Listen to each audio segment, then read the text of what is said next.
All right, good evening and welcome to the Joint Superintendency Union 31 and Silver Lake Regional School Committee. I'd like to call to order the meeting for both sides of the region and the union, and at this time I would like to turn the union side over to... Excuse me, Madam Chair, I would announce for the record that both units have a quorum. We do have a quorum on both the region and the union, and at this time I'm going to turn the union side of this meeting over to Mr. Chaves, who is the vice chairperson. Thank you.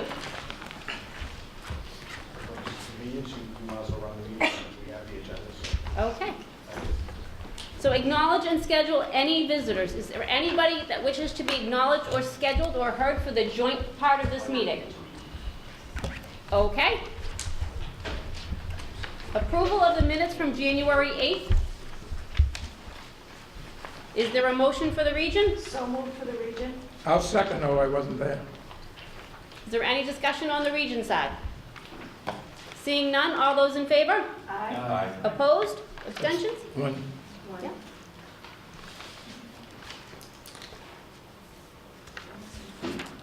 Is there a motion from the union side? So moved. Is there a second? Second, is there any discussion on the union? Seeing none, all those in favor? Aye. Opposed? Abstentions? Thank you. Subcommittee reports. Administrative review. Mr. Chaves? Thank you.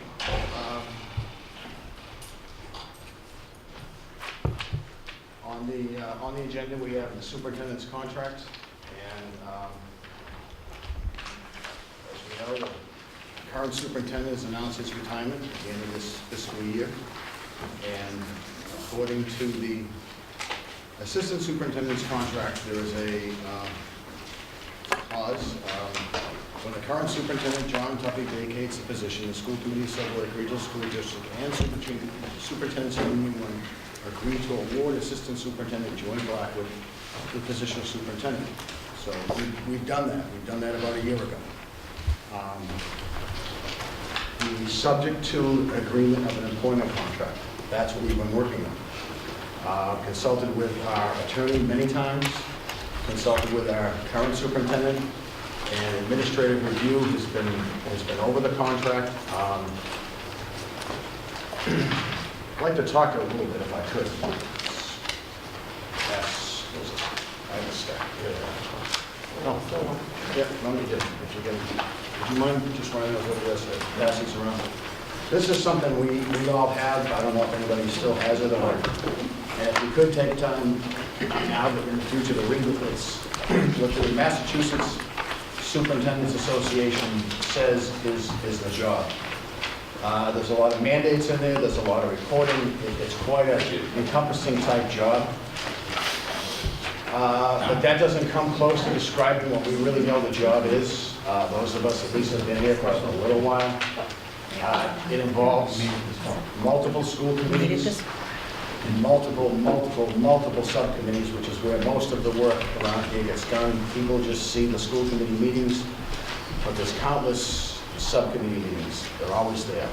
20-plus school committee members, 6 school buildings, just the three different complete town entities, 3 sets of selectmen, 3 sets of town administrators, 3 sets of town accountants, town treasurers, everything that has to be done. We all know it's a difficult job.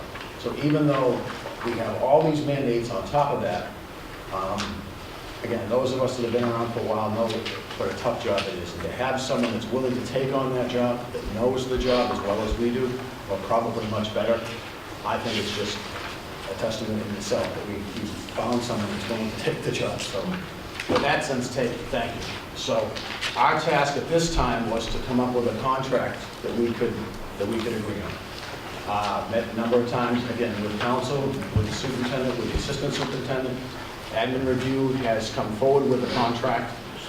What minor boilerplate type changes into her, things like that. There is a superintendent course offered by the Superintendent's Association that we're requesting that superintendent attend. Most of the changes were changes that bring this contract in line with our administrator contract that's here at the administration. as far as, time off, that kind of thing. So what people are probably interested in, though, is what we've come to an agreement on. Admin review was clear about this. We thought about doing this as a one-year contract and in the future to be, negotiated through the years, but they wanted to put a commitment behind this contract. And again, the increases follow the Silver Lake contract as far as percentages wise, and there's no steps, there's no anything else that other people get. But the agreement starting next year is $165,000 a year. In the subsequent year, it's $168,135. And in the subsequent year, it's $171,500. So I'd make that as a motion for the union, that we accept those terms for the contract for the assistant superintendent for the next 3 years. Is there a second on the union side? Second. Second. So moved on the Silver Lake side? Second.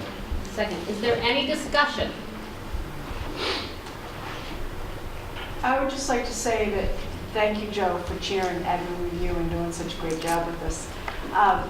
We did a lot of work on this, and we researched similar districts size-wise.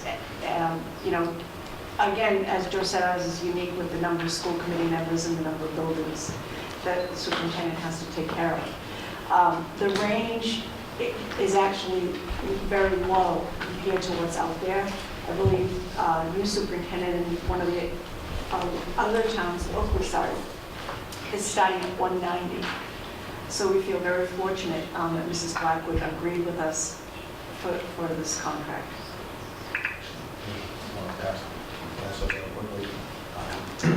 Another piece of paper I have passing out. I probably should have sourced it on the paper, and I didn't, so I'll source it here publicly. The top part of the paper is cut and paste right from the Boston Globe online, and the bottom and the second part of the page is cut and paste from the MASC, and those are current searches that are going on now, and the ranges that they're willing to, they're putting forward, what they're advertising for superintendents. So that's part of the information we used. Again, this is Springer mentioned, we did a lot of work in looking into this. We can tell you what the local school superintendents get, if anyone is interested in those kind of numbers. We don't think, at least I don't think after having been here the years that I've been here, that you can really compare with the job Mrs. Blackwood's agreed to take to other jobs. It's just not the same. I agree, Joe. I think, comparing a superintendent in our district to a superintendent in a K-12 district, there's too much disparity between the workload. So when we were talking about, a fair salary, we really do have to weigh in what the job entitles here. And this is by no means anywhere on the high side at all. If you put a ranking, I would understand in Massachusetts, we're just about in the middle. So it's a numerical ranking. We're dead set in the middle. So we certainly don't overpay by any stretch of the mind. I have a question. Sure. Where does this salary range compare to with our current superintendent? I don't know that off the top of my head, roughly. If we had gone into another year, I believe, of the superintendent's contract, this is coming in at slightly less than what it would have been. Yes. Less is better than more. Slightly less. We tried to give as much credit for his time served and time proven as we could.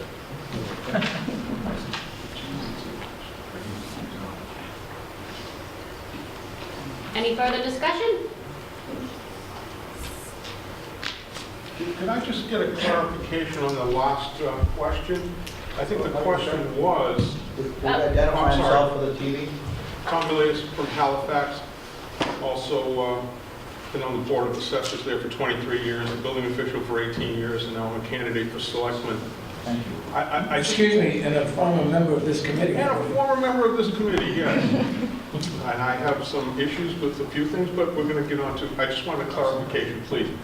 The question, I believe, was how does the salary relate to the salary that the current superintendent is now receiving? And I don't think we got that answer. Could we maybe get that clearer, please? We hadn't negotiated that, I believe, correct?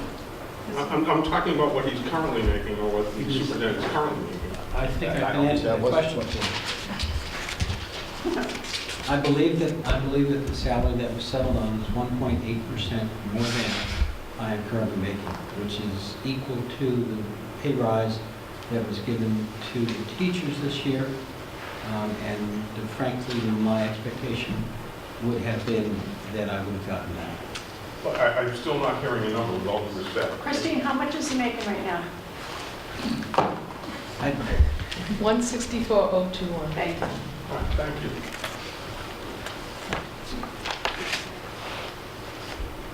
Any further discussion? Seeing none, is there a motion for the region? I already moved it. It was moved Okay, by second. okay, no further discussion, okay. All those in favor? Aye. Opposed? Abstentions? All those in favor for the union? Or any further questions from the union? All those in favor? Opposed, abstentions? Thank you. Thank you, congratulations. Thank you very much. I appreciate your support. Without sympathy. Thank you. I'm not sure we paid you enough, Joy, is the truth. It's a tough job. All right, bylaw, proposed change to admin review bylaw?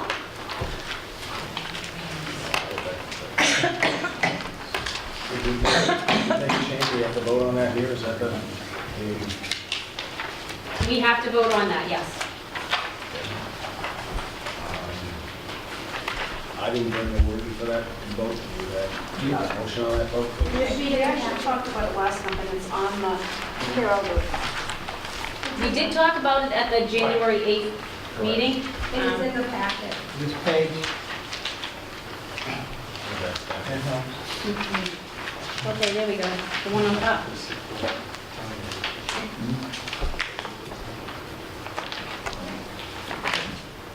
Right, so the bylaw committee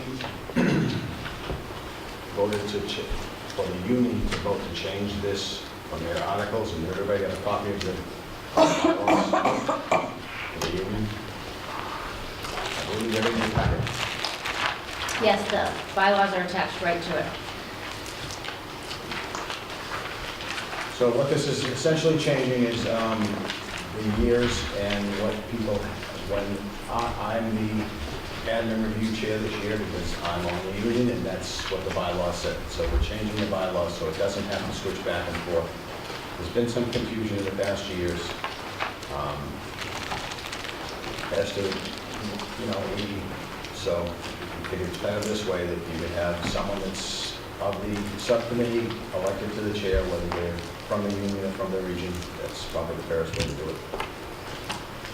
So we have a motion to make this work. Madam Chair, I'd move the motion for the Silver Lake. Second. I will make the motion for the union. Okay. Second. You can't second for the union. Second. Thank you, Jonah.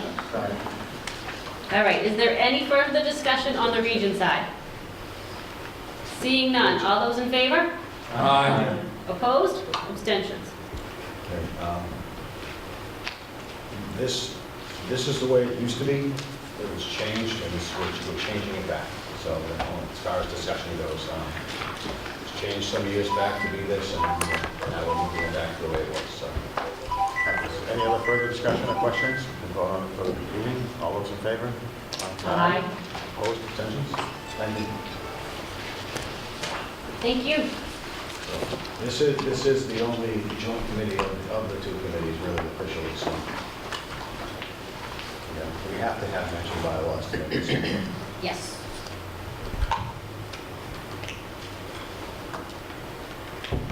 Review of union matters. Don't believe there are any. Other matters, old business? We don't have any. New business, shared cost budget for 2015-2016. In your package, you'll see the shared cost, but the new shared cost budget is in the back of the package. The shared cost budget covers the cost of maintaining and staffing the administration building as well as the administrative function of the special education department. In preparing this budget, I look at the prior year expenditures and look at the past few years to see what's happened. The shared cost budget has been updated for all contractual obligations, and if there weren't any, an estimate was put in. The administration building provides the educational leadership as well as the business function for Halifax, Kingston, and Clinton K-6 school systems, as well as the region. The office is responsible for advertising, hiring of staff, purchasing of goods and services, bill paying, payroll preparation, grants management. Taken as a whole, the office oversees approximately $45 million and over 500 plus employees. This budget does include the K-6 curriculum position. This is the third year that it's been in the budget. Although it's in the region's budget, the cost of that is borne solely by the union of the 3 towns. The superintendent's office budget is up 2.59%. This assumes no increases in staff and funds existing contracts. The biggest increase, if you look at the cover sheet, is on contracted services, is an increase of $10,000, and that's, if we do end up getting an accounting system, there would be an increased annual maintenance fee for that. And so I'm putting a allotment in there just in case. And then the other large increase is in postage. We have just been scrimping by the postage machine. We really needed to increase that for the new year. The special education budget increase is 1.26%. This assumes the same staffing levels and funds the current contracts. Overall, the shared cost budget is up 2.2%, or $30,504. Any questions? Excuse me, Christine, for the sake of the audience, why don't you give not just the percent of total dollars, so people, is it the 1,366,000? Is that the number? Yeah, the total shared cost budget for 2016 is $1,366,322.87. Madam Chair, I would move for Silver Lake. Second? Discuss? We're gonna discuss, yeah. Can the union move it first, though? Sure. Thanks. Do we have a motion to, so we can discuss this? Okay, so I'll move the motion, and we have a second. Okay. No, that's fine. Okay. Any discussion? Mr. Guidoboni? Thank you. This is usually the place that I jump in every year and try and find things that the Silver Lake region does on behalf of everybody that might qualify as shared expenses. We have on our capital plan, to be discussed later, a line item for an accounting system. This accounting system, I understand, is going to benefit the entire region for the state. And I'm just curious where it fits in here on the shared cost budget. Maybe you guys can. I'm not sure exactly what your question is. The accounting system that's proposed to be purchased next year would be a shared cost item, correct? Correct. As part of it in the, The annual maintenance of that is included in this budget, okay. How about the purchase? but not the initial purchase, no. And I'm curious why. Is that something just Silver Lake region school system needs, or is that something that's going to be It's also? something that's used for the region as well as overseeing the record keeping for the 3 elementary budgets. Okay. So that's my question. I don't think that should be included in the union budget versus just Silver Lake Regional High School. I don't know if that's, I think that you make a good point, but the budget that we're using, we don't have a capital spot on that budget, so I guess I hadn't included it there because I wasn't looking for, I didn't have a place to organize it, a place to categorize it. well, I don't know how the rest of the Silver Lake committee feels relative to the numbers we're going to have. Then help me out here. I have no problem leaving it where it is. I think that we're all, I like to think that we're all in this together, and just for bookkeeping purposes, whether Plimpton's going to pay another 10% of it, 11%, you know, as Mr. Creed says, it becomes toothpicks after a while. The system needs to be there, it's going to benefit all of us and all of the children. So I think for bookkeeping purposes, we leave it as it is. All right, I'm going to speak as both a regional member and a union member. And when we're talking about whether it comes out of shared costs or Silver Lake, it's all the same pots of money to the towns. There is no capital line item in the shared cost budget. I agree with Mark that, you know, it is a shared cost piece. I mean, it's going to benefit the elementaries as well as the regions, but for, you know, bookkeeping purposes, it's something we need. We have the capital plan for Silver Lake. We don't have a capital plan for Union 31. Union 31 can't have employees. Union 31 is very limited, so this would have to go back to our 3 elementaries and be put in their budgets. At this point in the budget process, I think it's better where it is. Should we anticipate the administration building and its renovations and/or replacement would fall in the similar category, or are we going to be putting that in a joint budget proposal? Saying we're going to have a joint committee that's going to work on that. I was hoping that maybe we could define that early enough that it's not overtaken by the budget process. I guess I'm that's my under the question. understanding that the administration building falls solely under Silver Lake at this time. Well, if I could, actually, we could talk about the accounting, if I Go could ahead. speak a little to the accounting system. I don't disagree with Mr. Cleveland when we're doing strict cost accounting, that it would be spread out. This is sometimes an imprecise system that we have, and as Mr. Springer suggests, the region and the union overlap each other. In terms of what this is, it is the bookkeeping, the accounting system, the general ledger system that is used by all 4 school districts. So we issue purchase orders for all 4 school districts through Silver Lake or through our office, actually issued on behalf of Halifax, Kingston, Clinton, and Silver Lake. We reconcile those purchase orders. We receive the materials, we pay the bills, or at least we enter the information, keep the source documents, and prepare the bills that go to the towns that actually generate the checks and send them out. So it is used by all 4 districts. We also keep track of all grants, expenses, and disbursements through it. But again, it's somewhat an imprecise system. The way my understanding of Silver Lake has worked in the building that I'm in right now, the administration building, it's an asset of the Silver Lake Regional School District. I believe it was paid for fully by Silver Lake back in the day. At least that's my recollection when I looked into it about 12 years ago. And as a large capital project, I don't think we'd be looking to share ownership of that building. Although the maintenance of the building has been paid for by the member communities. So what you do in the future, gosh, I don't know, but I think that it will care. I think that overstates. I thought I heard you say that I've always too. cared about Silver Lake. It's been a wonderful 14 years, and I have fond memories. But yes, I will care from afar, in a different kind of way. But I think if the past is any indication, I believe it was paid for by Silver Lake back when it was built, and the building that we're currently in was actually constructed by vocational students in 2 different phases over the years. Thank you.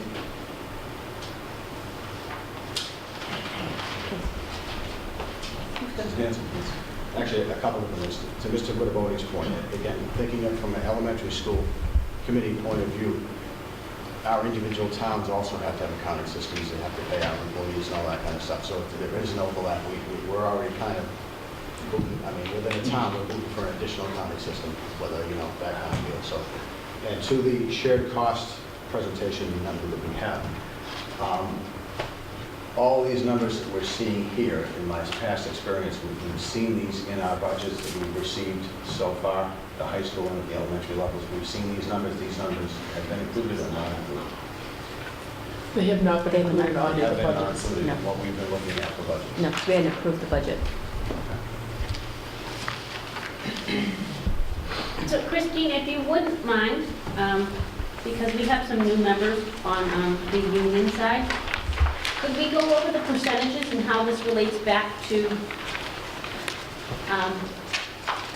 our percentages when we do October 1st enrollments, because this plays a big part in these numbers. With the shared cost budget, the costs are shared between the region and the union. For the most part, it's approximately 50% of the costs are kept by the region pays out. The region pays 100%, then there's a reimbursement through a shared cost to the towns. Once we get into most of the other categories, the other 50% is shared by the 3 elementaries based on their percentage of the union. So every October 1st, the enrollment numbers are taken, and we look at that shift to see what the percentages of the union. And those are the percentages that are used. If you look on page 2 on the right-hand side, well, I guess right down the middle, you'll see the total budget for 2015-16. And then then you go to the right and you see with a Silver Lake share that's been computed. Like as I said, for the most part, it's 50% of most of the costs, except for the special education department, where 40% stays in the region, 60% goes to the elementaries. And then each of the 3 elementaries has their own percentage based on their enrollment as part of Union 31. And then just for information purposes, we build this quarterly. Every quarter we look at Silver Lake's financial to see what we've spent in those categories, and we build the 3 elementary budgets based off of that, using these same percentages.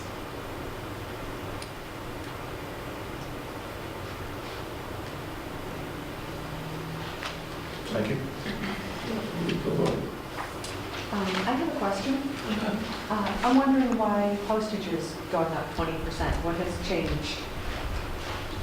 Although we've tried to really cut back on that account, and we think that most things can be sent by email or some alternative method, we still use the postage machine an awful lot. There are still some things that strictly go on the postage machine.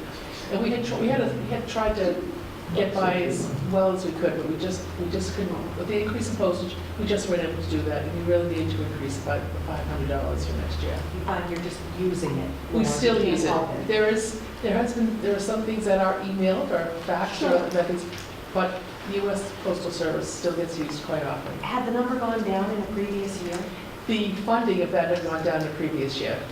so that And now now we've adjusted We've back just up, used we're down every to extra penny that's in that machine.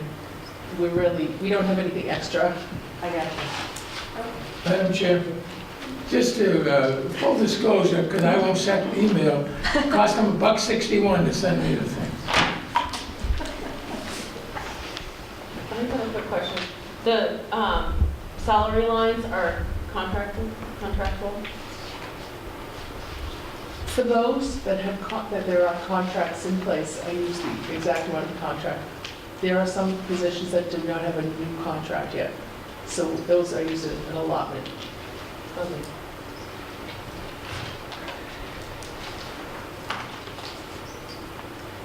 Any further questions? Seeing none? Is all those in favor for the union, for the region? Aye. Opposed, abstentions? Any questions for the union? I'd like to make a motion before we take up this motion, that we suspend our rules for the purpose of taking this motion. Could you speak louder, Joe, please? For the union, I'd like to make a motion to suspend our rules so we can vote on this motion. We have a rule that The says... bylaw. A bylaw that says we either have to have this in our hands for a certain number of days, or we have to vote to bypass the bylaw. So I'd like to make a motion that we bypass the bylaw so we can vote on this number tonight. And a second on that, any discussion? Yeah. If you have your bylaws with you, if you want to pull them up and look at it. No, I got that part. I just wonder why the urgency. Because we want to vote this number and move on with our budgets. We're behind, I think that we lost, Kingston, we lost the month of February as far as getting our budget stuff and running. We're going to have extra budget meetings for the high school. We're going to have, I believe, we're trying to schedule now an extra budget meeting for Kingston. If we have this number to work with, it's a solid number, then we can work with the rest of our budgets. That's why I would like to, but otherwise, we're going to all come together again and vote this number. So if there's no questions or any concerns about the number, we can change that now, which I'd rather see happen so we can move forward. Or Yes, I'm still left with some questions, and I haven't really had a So- chance to go over it. Okay. So I completely understand. So Right. maybe if I just take a moment. Absolutely. That's what we're doing. And what pops up to me is the total contracted services and the jumper. What is that? The increases, with the hope that we'd be getting a new accounting system, the increase, the annual maintenance on that would be That's the $10,000. high, that's the $10,000, it would be higher than our current And you system. already explained that. Thank you. Well, with that answer, Again, even the postage, if you go back to actual 2013, 2014, that was a $2,900 actual what we spent. So, Yeah. I mean, this is, we went back last year trying to save money, and this year, it's only up really now I get it. $100. The only thing would be that, prior to coming here and sitting down, I didn't Right. bring my high-powered glasses. So I'm definitely at a disadvantage. And they put big, extra big font on it. I consider taking out a second pair. Yeah, for all intents and purposes, we did waste part of the page. This year, I did reduce the number of columns, so that I was trying to make the font a little It bigger. was a little more ancient. But, yeah, you're right. Well, that was my main thing, and you already answered it. I And just- again, up here in the upper right-hand column, it says Halifax share 30.8%. Yep, In reality, of the budget, that's a 15.4%, because it's half sure. of, that's that kind of deal. It's cut in half to begin with. Except where I it gotcha. except where it comes to the special needs, then it's a 60% figure, so it's a little bit different. Sure. So any more questions or clarifications, or would anyone like any more time? Do we have any other? Could we discuss, so, can we hold on this for a minute and discuss the process for hiring the assistant, and we can take us a few minutes in case anybody wants to look at any more columns? Does that sound reasonable? Madam Chair, I'd like to at least vote for Silver Lake to get it out of the way, because We did. did we take a vote? Yes, we Okay, did. I'm sorry, okay. By the way, just for clarification, if you want to change a bylaw, it takes a two-thirds vote of your group to change the bylaw, or suspend the bylaw. Right. All right. So if they want to wait till later. So you guys want to? I'm okay with it now. I'm okay with it now, too. Exactly the same as that. Okay? It's felt a little, No, that's fine, and that's why we put the bylaw in place, because we all came in one time and said, oh, go through this, and we all looked at it, and a while later, whoa, what do we do? We literally came back with another meeting, so, so what happens, one more question, what happens if we don't get this new accounting system, the 10 grand is rolled back to the town? As Christine said, we bill the towns on actual expenditures after the fact. So if we, So the money doesn't go out unless it needs to go out? Correct. Okay, gotcha. so the budget is there, but it won't be spent. okay, any other questions or comments? All those in favor of the motion? Aye? To suspend the bylaw, right? Suspend the rules. All those in favor of suspending the rules, aye? Aye. Abstained, opposed, abstentions? Okay. All those in favor of the original motion to accept the shared cost budget for 2015, 2016? Aye. Aye? Aye. Opposed, abstentions? We have a budget, shared cost budget. Thank you. All right. Process for hiring an assistant superintendent. I think it's clear that we now have a new superintendent who's going to be starting July 1st of 2015. Thank you very much. Now, we need to talk about how do we go about hiring an assistant superintendent. Many of us have not been through that process, and I thought it would be a good idea for us to talk about it. Mr. Creed. The state statute is quite clear. The committee has authority in the process and advertising for an assistant superintendent. However, once the process is established, the committee has a right to interview candidates, as many as they want to interview. At the time of nomination, the superintendent makes the nomination. The committee has the right to accept or reject the nomination. The superintendent also has a right, if the nominee is rejected, to nominate the same person 2 more times, total 3. If it happens 3 times, I've never seen it happen 3 times, that it's rejected, then whoever that candidate is out of the picture. And then the superintendent has to nominate another candidate. But the committee controls the advertising and the process. The superintendent nominates the candidate. That's basically how it works. And for my own contribution, I would hope that we would at least interview 2 or 3 when that time comes. So the first thing I stated was the law. The bottom thing was my opinion. And I don't think anybody would object that I stated the law correctly. Mrs. Springer? In the past, what we've done was the standing superintendent obviously would advertise in the various, I know there's a lot online now, I think School Spring or City School or something, to advertise and get the position out there. The pre-screening was always done by the administration, and then oftentimes a search committee was created.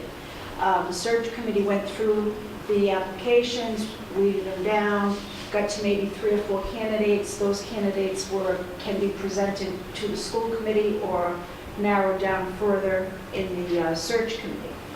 So to me, I think that process makes sense to get us started and then bring the final candidates to the full committee.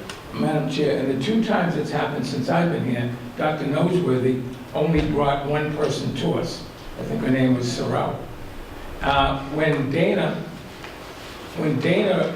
was superintendent, there were, I believe, 2 candidates that were interviewed. Yeah, Joy being one of them. yeah. So, in my short, in 12 years, 13, whatever I've been here, it's only happened twice in different ways. But I'm just stating, as I did in my last paragraph, I would want us at our level, and the committee themselves, if they want to do the screening themselves, the law is quite clear. It's the school committee's call. Sure. Then they can do whatever they want. So. And now that we've accepted the new superintendent's contract, would be the time to go out and advertise for the new position, correct? I would say this. And do we want to put some kind of a timeline on this? Because I would imagine that you want someone to, hit the ground running as of July 1st, if not a little bit sooner if possible. So do you have a time frame in mind? Joy? Yes. My hope is that we have posted it on School Spring, which is the online advertising that we use for all of our hires for teachers, guidance counselors, principals, everything. It has been, it's posted there. There are currently 34 applicants for the job. I'm sure we will be receiving more. It's up and available to apply until the end of March. And what we would do is somewhat similar. If it's okay, I could go through what happened when I was hired. I started 9 years ago. Seems like yesterday. And I remember it was really quite a process because it's a very large committee to walk into when you're not used to having 24 people asking you questions. And the process had been that it was a paper screening by the administrators. I believe they then had the committee, which consisted of 12 people. I have to say it seemed like 20 at the time, but I actually have the list, and there were 12 people who were on the search committee. They went through the paper, the resumes, decided who they wanted to bring in for an interview, and that they then, from that initial interview of the large group, brought forward the candidates. After the search committee, there was a second interview with a smaller group of administrators that I went through, and then we were brought forward to the school committee. I have very clear memory of, and I can even remember Mr. Creed's question. He asked me if he wanted to hire, I believe it was 9 phys ed teachers. No, I said if the school committee wanted 9 phys ed teachers and the administration wanted 9 science teachers, what would you have? And I said 9 phys ed teachers. I got it right, so I've been here ever since. Can I just interject? Sure. I'm going to waive this, but I never remember us taking a vote to advertise for the position. That has to be by the committee. It can't be by the administration. And I don't remember in our minutes ever making a motion to advertise the position. I move that we advertise the position for. Well, she's already done it with 34 candidates, so you might want to rectify. Backdated to January. Well, it's not, I'm sorry, Maureen, it's no laughing matter. I'm not laughing, John. You know, under education reform, administration has too much power as it is. So don't take it away from what we have. They should not have advertised without our vote. That's the law. I'm willing to go with your motion for Silver Lake. Thank you. I did bring the language from charting the course, the Glenn Kuchar's school committee training, which sort of is a little different than language you're saying, but it's in the training manual. If you'd like, I could read that. No, but we have to do the process. And No, we I determine understand the that. process. I'm just confirming what you're saying. This is from charting the course, which is the course you all take as a new school committee member. It says for the school committee for staffing, they appoint the assistant or associate superintendent, the school business administrator, administrator of special education, school physicians, and registered nurses, unless employees of the Board of Health, and supervisors of attendance upon recommendation of the superintendent. Consent to hiring based on the superintendent's recommendation should not be unreasonably withheld. So that's actually from the Charting the Course book that I believe everyone here has. It's page 3. And I basically said the same thing. Yes. So move. So the region made a motion and there was a second. Is there any discussion? Seeing none. All those in favor? Opposed? Yeah, it comes from here. We have any kind of motion from the union saying advertising the assistant superintendent's position. Effective January 8th. I'll make that same motion. Have a second? Okay, we have a second on that. For discussion for the union, or actually for admin review. Union. No, but speaking as admin review, we had a meeting on this to come up with a recommendation for this contract. And we discussed this particular issue, not knowing what Mr. Creed has brought to our attention at this point, but the consensus around the room was that we should move forward with this rather than hesitate with this, because we didn't want to miss a pool that was going to be coming up. Right. And the longer we waited, the worse it was. So administration may have had a little bit of thought from us. We didn't know we were doing anything wrong at the time. And we just wanted to move forward. We didn't want to be standing still. I'm just correcting, and either that or I could have said it's dead in the water, and I did. Right, no, honestly, but again, it wasn't necessarily all administration. It was also coming from admin review that we would like to move forward with this. But as a whole committee, we elect the Right, person. understandable, right.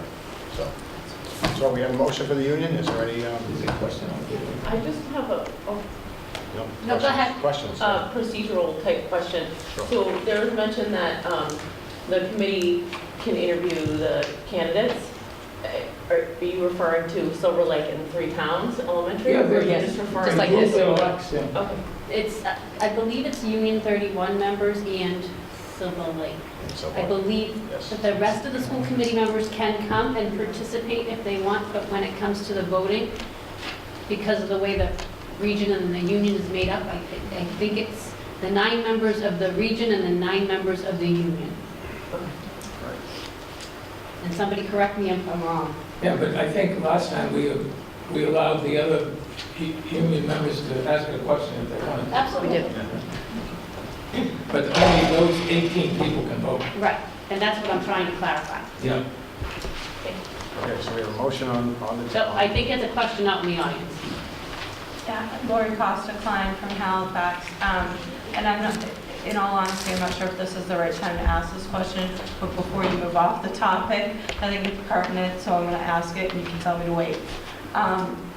As you discussed the process to hire the assistant superintendent, I'm curious why there was a different process in place to hire Mrs. Blackwood for the superintendent. And no disrespect, I understand you've done an excellent job as assistant, and you've many years of service in the district.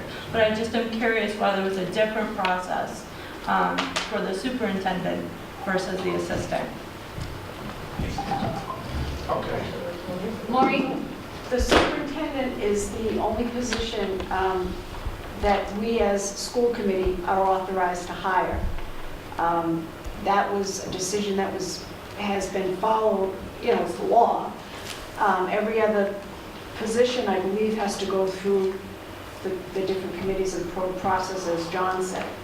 In the past, we have promoted within.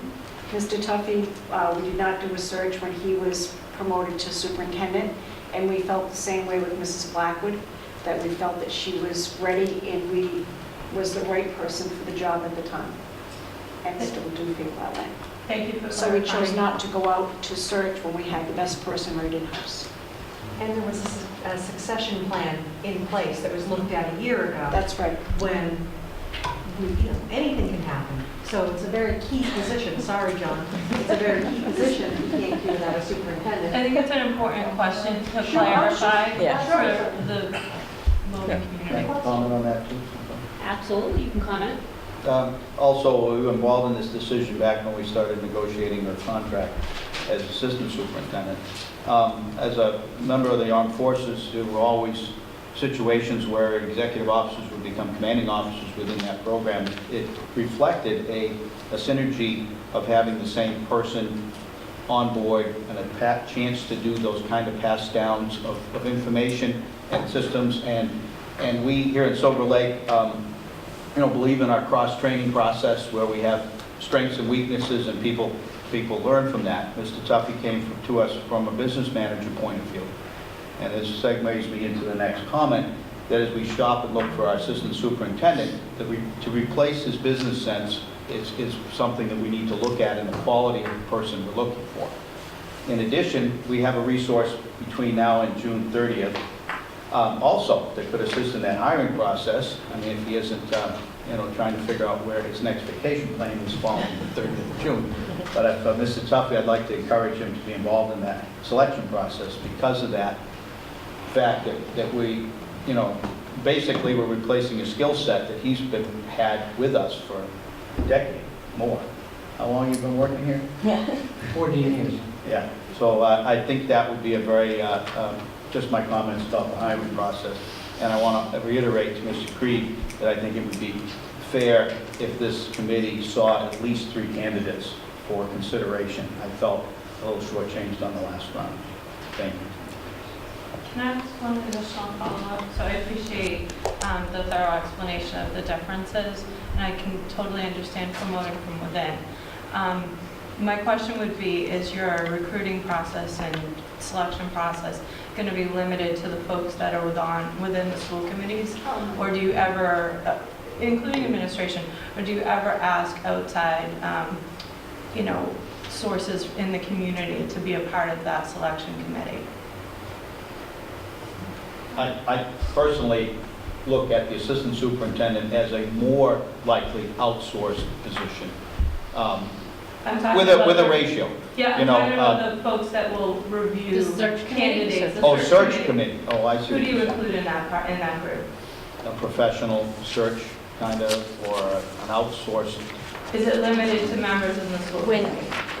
Please. If I may, Thank you. when I was hired, there were 2 middle school teachers.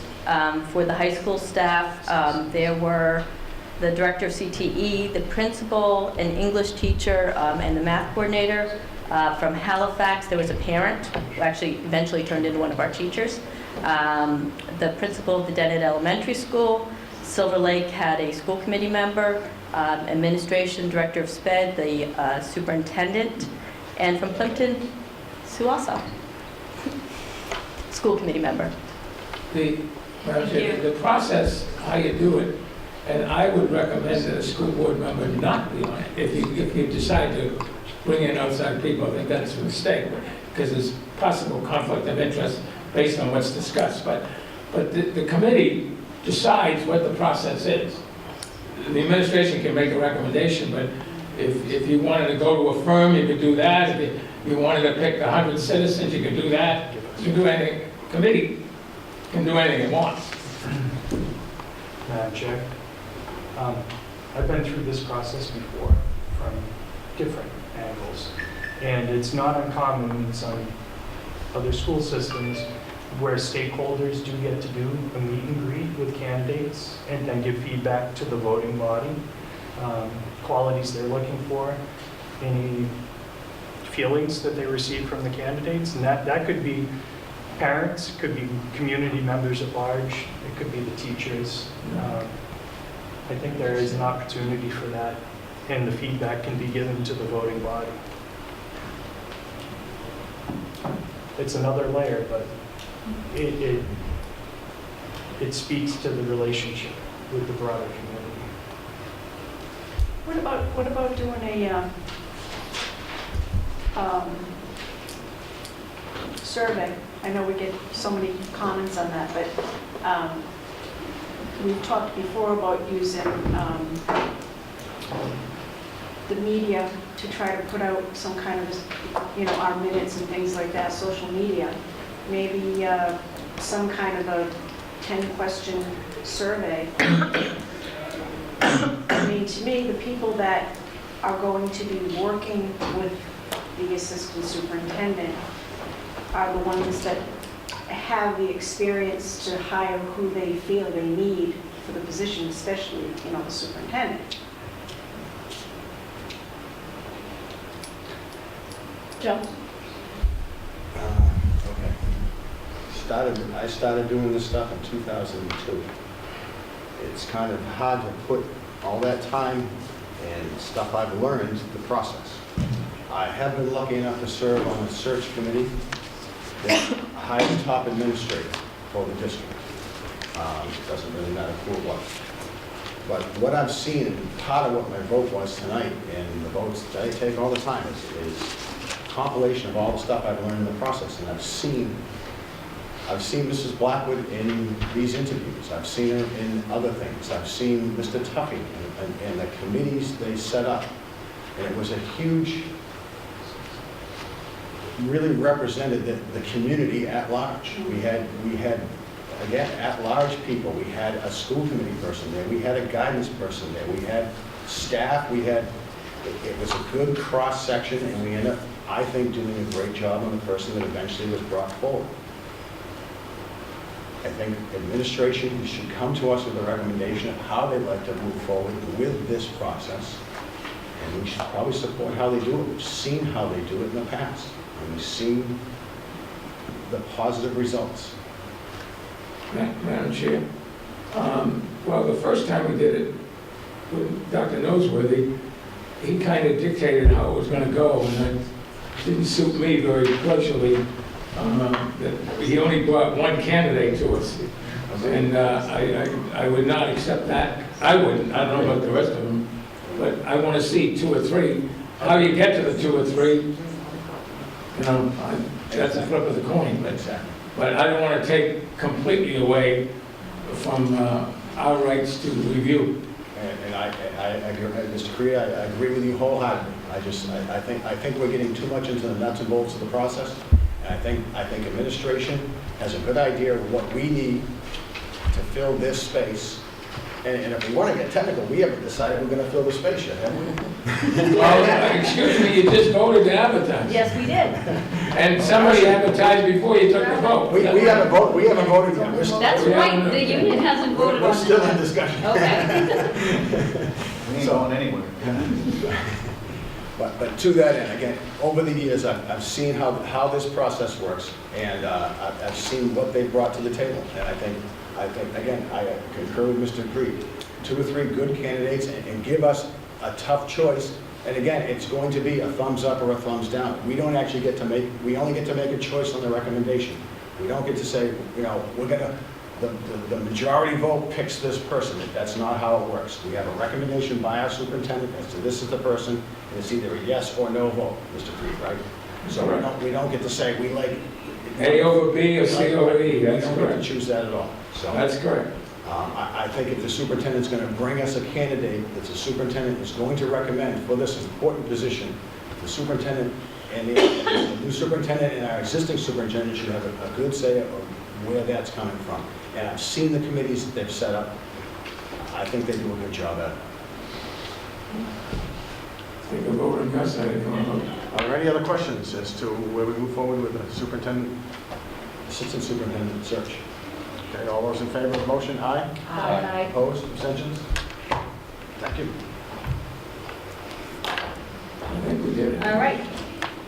Mr. Tuffy, before we, I just want to make the committees aware of a recent personnel move, and that is our existing sped director has announced her retirement at the end of this year, on June 30th, 2015.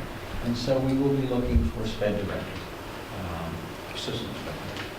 No. Sped director or Sped assistant? director. You said Sped director. assistant. So, Is it existing? Oh, existing? the way this was handled before is I created a committee. It consisted of some parents, as a matter of fact, some SPED parents from the community. We have a SPED PAC, which represents special needs parents, some administrators from the district, some school committee members. In fact, I think Mrs. Springer was on the committee, some teachers, and we did the initial screening that way, and then brought somebody forward.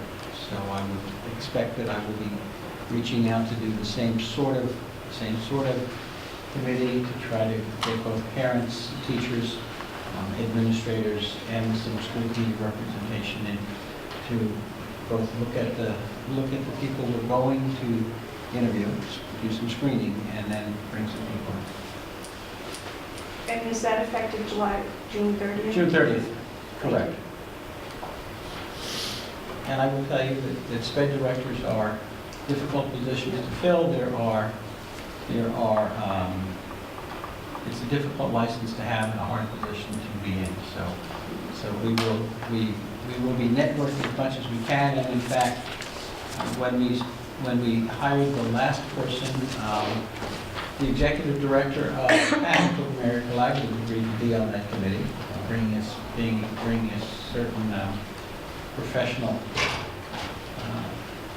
involvement. She at the time was both the executive director of PAC and the former SPED director in the school district. And she has volunteered. She knew we had an opening and volunteered in her services as well, and I'm grateful for that. So I just want to make the committee aware that that's going on. Madam Chair, if there's no further business, I would move that we adjourn this Silver Lake side of the joint meeting. Is there a second? Second. Any discussion? All those in favor? No discussion. Opposed? Do we have a similar motion to the union or any other business? No more business, so moved. We'll move to a second. All those in favor? aye. Opposed? Abstentions? Thank you. Joy. All right, we are going to have a quick recess so that we can set up for the regular Silver Lake meeting.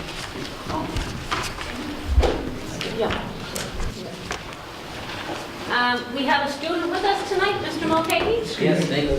This is the official Oh, monthly. I'm sorry. Good evening and welcome to the Thursday, March 12th, 2015 Silver Lake Regional School Committee meeting. I'd like to call the meeting to order. And I would ask that we take the student, Mr. Mulcahy. Thank you, Madam Chair. I'd like to introduce a senior, one of our seniors, Elizabeth Stambrook from Halifax. She was captain of the field hockey team, member of our National Honor Society, and president of the Student Council, which comes each week to give the report. So, Elizabeth, the floor is yours. Hello, as Mr. Mulcahy said, I'm Elizabeth, and I am the Student Council Executive Board President here at the high school. Could you talk a little louder, please? Thank you.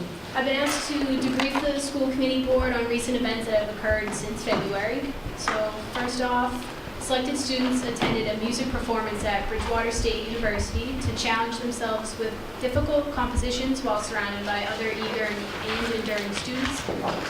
Then our winter sports season came to a close with a very successful first season for the girls' ice hockey team, along with successful seasons for the boys' hockey and the boys' track team, who went undefeated. The girls' basketball team showed great improvement throughout the season, and the boys' basketball team won the Patriot League Sportsmanship Award. And then 8 members of our student council are attending the state convention this week in Hyannis and are up for numerous awards. Lucas Real, Jesse Johnson, and Quimby Wechter have won the Commonwealth Award for Leadership this year. Lucas Real, Casey Fitzpatrick, and advisor Mr. Pina will be presenting workshops at the state convention. And Lucas, Casey, and Mr. Pina will be attending the national convention in Mexico this June. Mr. Pina has been asked to be one of the keynote speakers.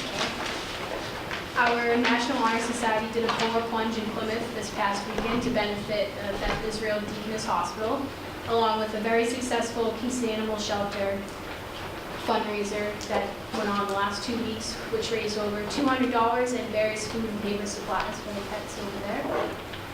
Coming up in March, the spring sports season begins, and our winter carnival week is the week of the 16th to the 20th, where we have Spirit Week theme days, Minute to Minute games at lunch, karaoke, a pie eating contest, and a semi-formal dance concluding the week. The Best Buddies organization and our student council will be collaborating on the Spread the Word to End the Word campaign on Wednesday the 18th at lunch, where the lunch corridor becomes flooded with signatures of students taking the pledge to hinder the abuse of the R word. And this year we are returning our Penny Wars competition at lunch, where classes and the faculty will be competing to raise money for charity. And the last thing coming up in March is the junior prom, which is March 27th. Thank you very much. Thank you. Excellent job.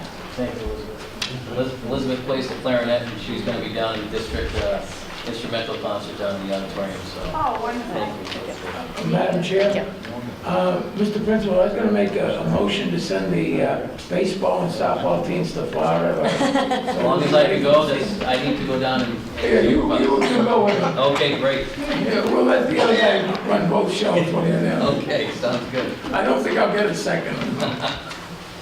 I didn't see one, sorry. Thank you.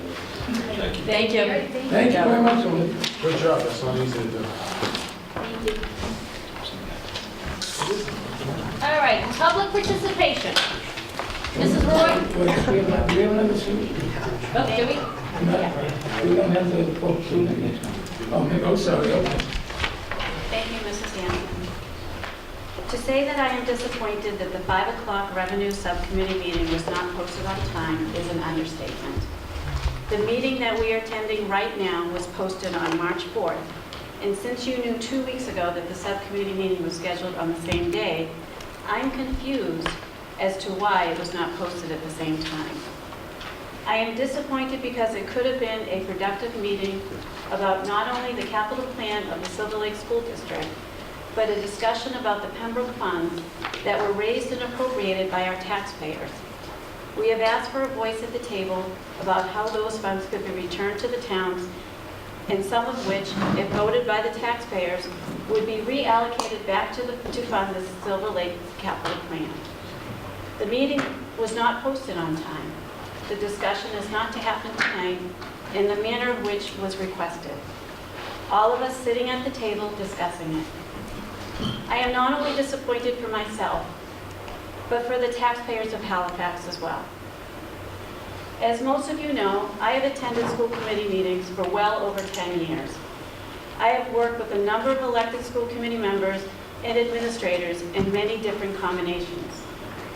We have not always seen eye to eye on budget issues, but for the most part, we have had a mutual respect for each other while working for an acceptable budget for both the school and one that is affordable for the taxpayers. For Halifax, we have been able to come together at town meeting united, except for last year. Last year, we had a difficult road coming to an agreement. Even holding a separate meeting where we were able to have frank discussions about the town's finances and the concern that we had committing to the sustainability of your budget. In the end, we did not come to an agreement, and 2 of the 3 towns voted the budget down. At the next school committee meeting on the agenda, your committee was to revote the 2015 budget. I realize I am not a member of your committee, but if I was, and 2 towns have told me that it was not affordable, without question, I would vote the amount that was told to me that was affordable. Instead, certain members of this committee chose to have a discussion about their unhappiness with the towns and how they were contemplating not changing the amount of the budget and forcing the towns to hold another special town meeting presenting the same amount that the towns had previously voted not to. I have to say I sat in the audience quite in shock. Because instead of first asking what the impact of the new number that the town meeting had voted would have on the Silver Lake budget, certain members discussed not changing the budget at all. We represent the residents. Their wishes should be heard and respected, even if we don't always like it. Not to relive the January 8th meeting and your vote to remove funds from E&D to fund capital items, because I think Charlie Selig's letter that he read last month was spot on how I personally feel about it. It is important to the taxpayers of Halifax to have a voice in any appropriation of their funds. Removing funds from E&D is removing taxpayers' money, not the school committee's money, the taxpayers' money. Not having a town meeting was never an option for the town of Halifax. Again, the people have spoken and have said no. I will follow their direction. That is what I am elected to do. Because there was no 5 o'clock meeting, I feel that I have to reiterate here that it's important that no funds be voted out of E&D before a formal capital plan is completed and the decision by all 3 towns is made about the Pembroke reimbursements. Again, those funds were raised and appropriated by the taxpayers because Pembroke was not meeting their obligation. They paid us back, and it is my opinion that the money goes back to the town and is reallocated by the taxpayer. Some of those funds, in my opinion, should be reallocated back to Silver Lake for capital items. This is what I believe the taxpayers of Halifax want, and this is what I think they should have the opportunity to vote. Despite our strained relationship, I have repeatedly told both members of this committee and the administration that we want to work with you to develop a plan. It is in all of our best interest to maintain these buildings and to provide the best education that we can afford. We in Halifax are in a structural deficit due to an unexpected increase in special education. And the decisions that you are, as elected officials, make having a direct impact on those town services. There is simply only so much money that we can raise. Last year, we shared our concerns about the sustainability of the budget. This year is no different. I am now speaking directly to the Halifax representatives when I say, please do not vote to remove any money from E&D at this time. Let's finish the discussion that should have been taking place at 5 o'clock today. And please understand, again, that your decisions will affect actual services. We need to ensure that there are ambulances that are staffed, that there are police officers on the street, that our library maintains the current hours, that there is manpower and resources to patch the many potholes throughout our town, that there is staff at the Council on Aging to assist our seniors, and that our elementary class size is not in jeopardy, and countless other services that your residents depend on. Your decisions matter. We are counting on you to make the right decisions for our community. I always like to say that Halifax is a small but mighty community. Help us to stay mighty. Don't tear us apart. And to the other members of the committee, work with us. Let us be partners that work together. Let's try and go to town meeting united. Don't our taxpayers deserve that? I cannot stress enough that we need to start working together. I do not want to end up at like the end of the movie, The War of the Roses, and we're all in the basement. We need to stop and we need to work together. Thank you.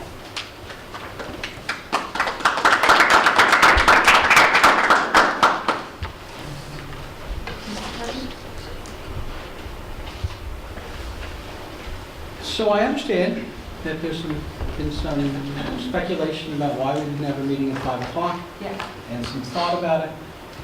And I'm afraid the answer is personally embarrassing and not at all interesting. And it was my fault.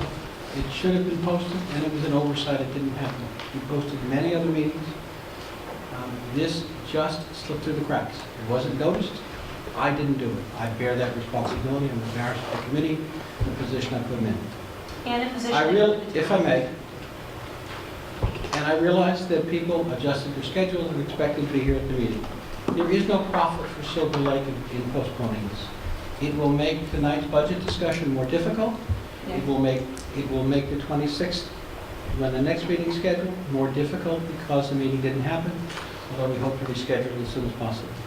So when I suggest to you that there was no motivation on the part of Silver Lake to not have that meeting, I'm quite sincere.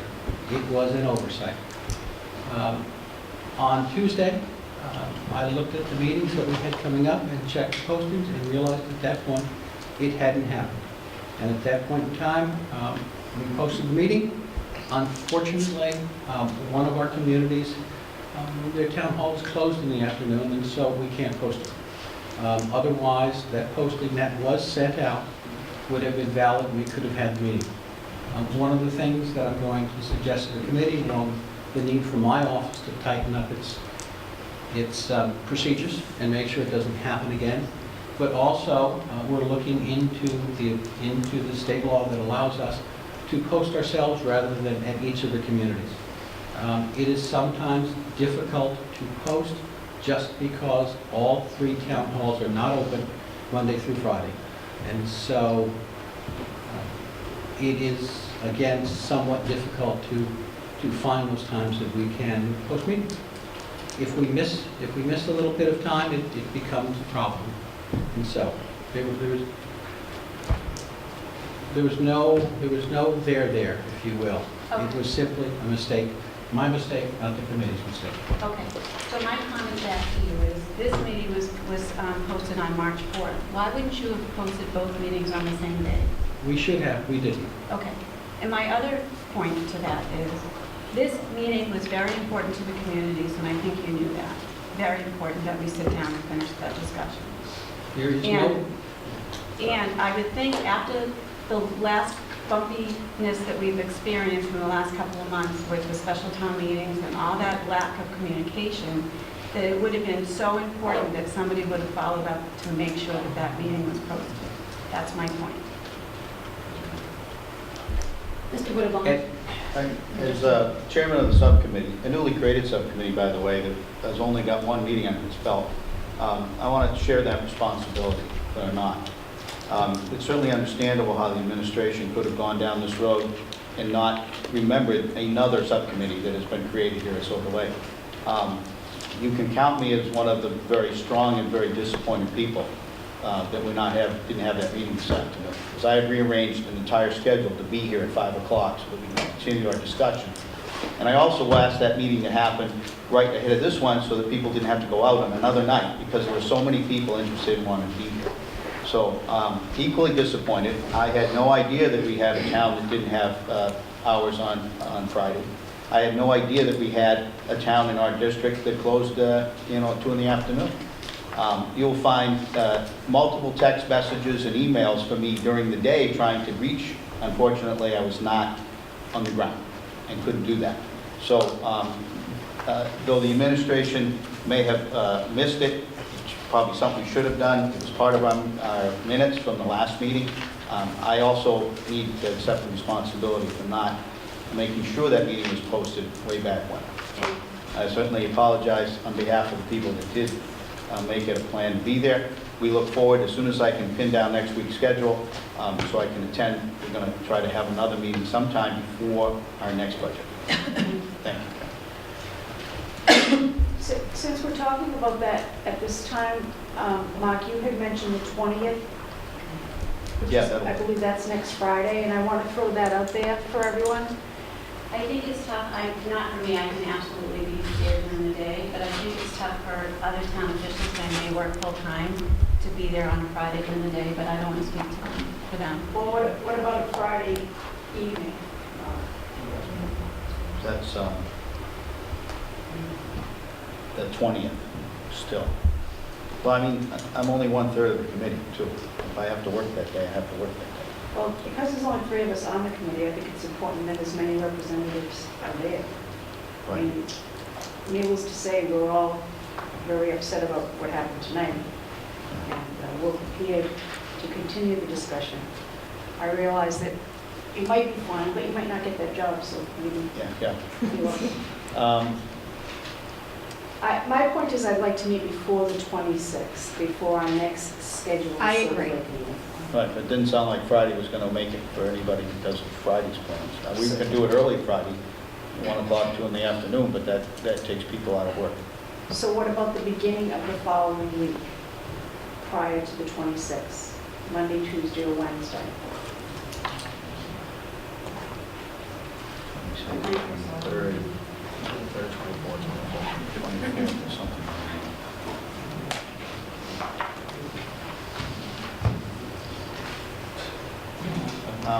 Yeah, we could do the 24th, 5 o'clock. Tuesday?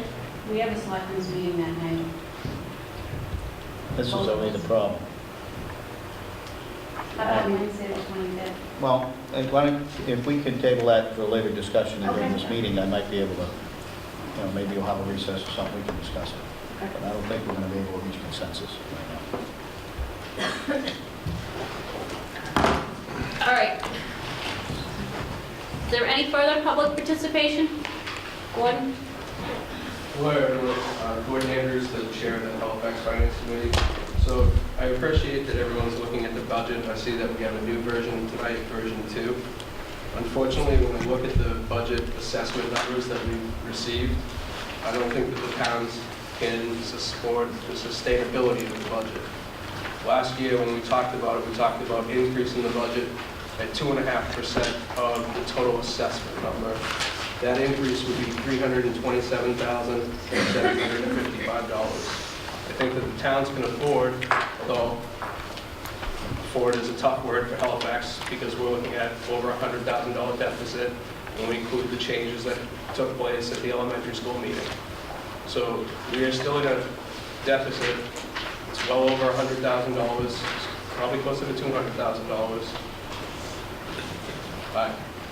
With the shift in the minimum contribution, I understand Halifax takes a lower portion of the increase, but I don't understand how the towns could approve close to a $900,000 increase and consider that as a sustainable increase.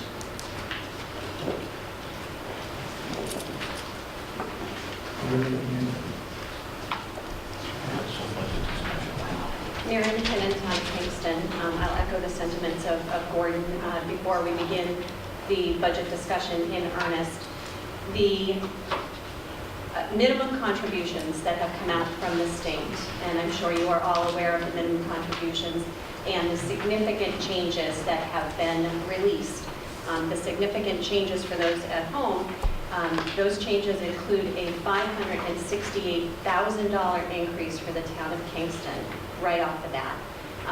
That is a very, very sizable increase. Our capacity to grow revenue, our 2.5% capacity, is $696,000 for next year. The increase in the minimum contribution alone will consume 82% of our revenue capacity under Proposition 2.5. So any additional increase beyond the mandated net minimum contribution for the town of Kingston is going to be very difficult for us to work into our budget. I'm very eager to hear the presentation this evening, to hear how the budget from version 1 has gone down $700,000 to version 2. But I think we need to spend some time talking about the assessments and the significant impacts that have come out just from the state. I will also caution you that the finance committees have been looking at numbers and looking at the variables that go into computing the minimum contributions, and we have some concerns about some of the variables that may not be finalized yet by the state. One of them being the municipal revenue growth factor. We're anticipating that there may be some changes in that particular variable, much to the detriment of Kingston. So we're anticipating there may be a shift in our minimum contribution that may impact our budget even more significantly than what we're aware of today. So I caution all members of the Silver Lake School Committee, especially our Kingston representatives, to be extremely cautious as we look at any increases in this budget, because even if we level fund it, we are already looking at a $568,000 increase. Thank you.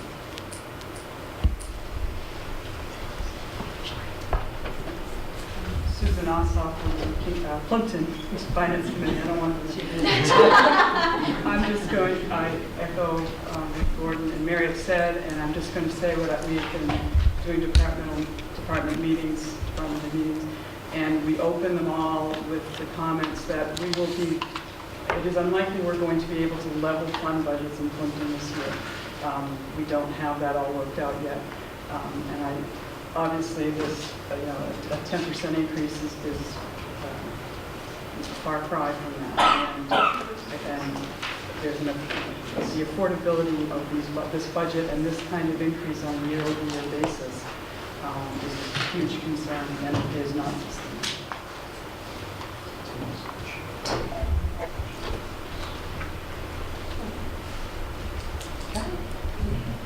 Blaine Fury, Board of Selectmen, Kingston. I just want to say that we are here in good faith to work together and try to make this work for all three towns. We are not treating the school committee any differently than any other budget that we have to manage from an operational perspective. When we sit down with department heads, we have to go through the same exercise with them, but at the end of the day, it's the individual finance committees that make the recommendations to town meetings. So the department heads have to give to even get something at the table. That's all we're asking, is to work together. We have to make this work and sustainable over the next few years. Our kids aren't going to get the education that everybody wants to give them because we're going to be too busy going back and forth like this all the time. So I'd rather spend the effort on working together and making a 5-year plan for a budget that's sustainable.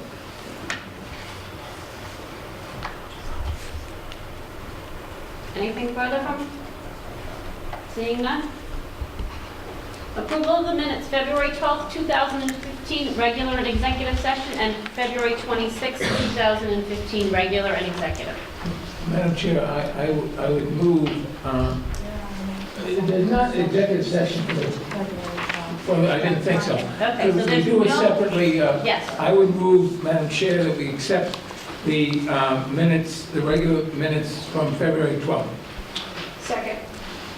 Any discussion? Seeing none, all those in favor? Aye. Opposed? Abstentions? Madam Chair, I would move that we accept the minutes from the regular meeting of February 26th and accept the executive session minutes to hold. Second. Any discussion? Seeing none, all those in favor? Aye.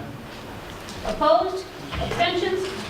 Madam Chair? Yes. In view of the attendance, in view of the other things that happened, I would like to take out of order the superintendent's report and take it out of order and take it at this time as a courtesy to those people who are here this evening.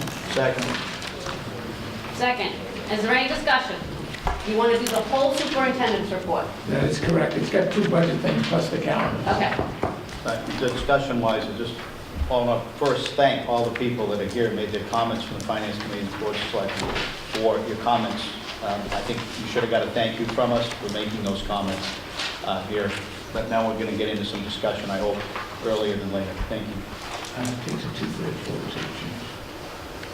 So all those in favor of taking the superintendent's report out of order? Aye. Aye. Opposed? Abstentions? All right. Superintendent. Thank you.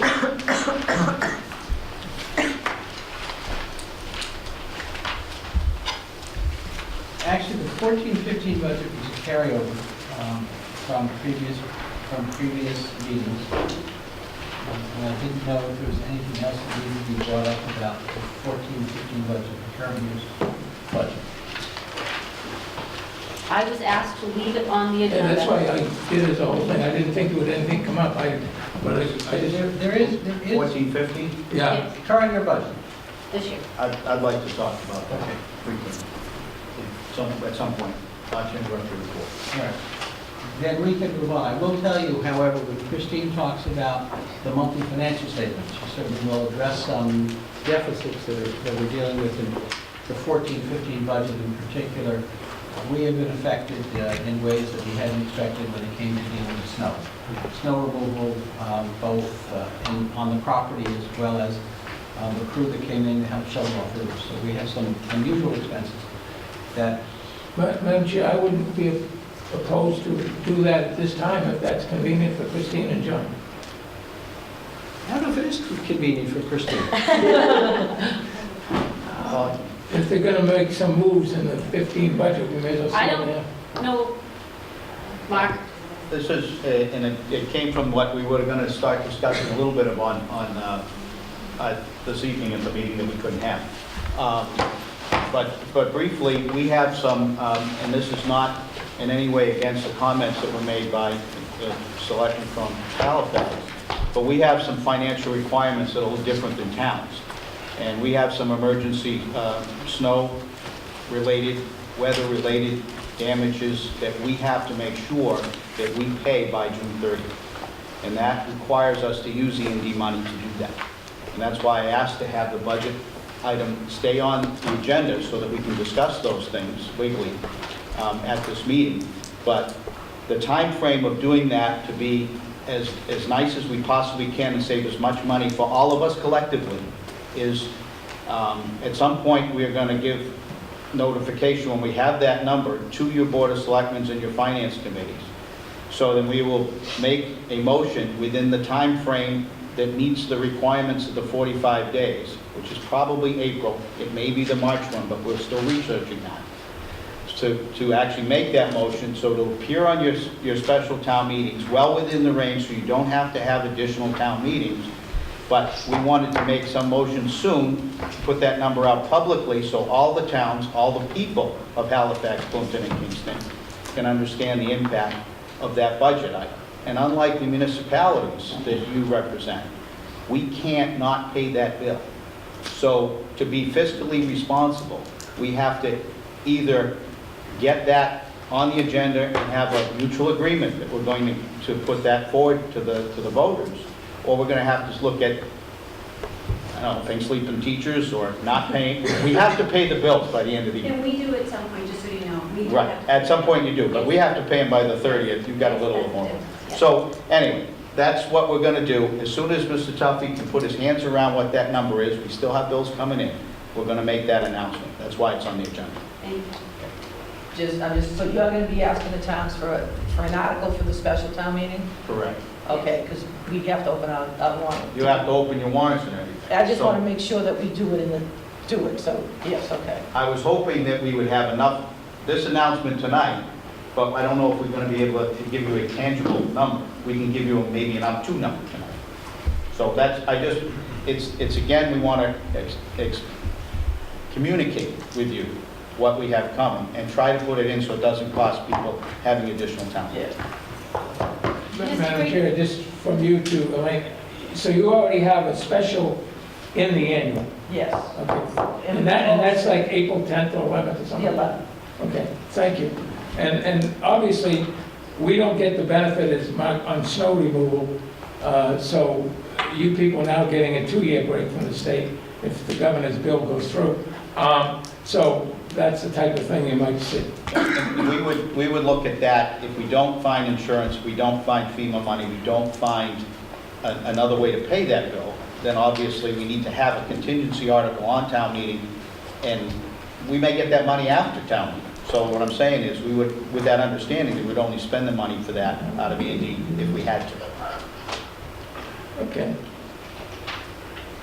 Thank you. any questions about that? Okay. So I have a question. Sure. So every year, don't we usually put a warrant there and then we put a figure in once we know what it is? I mean, we've done this before. I sent that to you, Christine, about the Plimpton needing to have the warrant article by certain dates.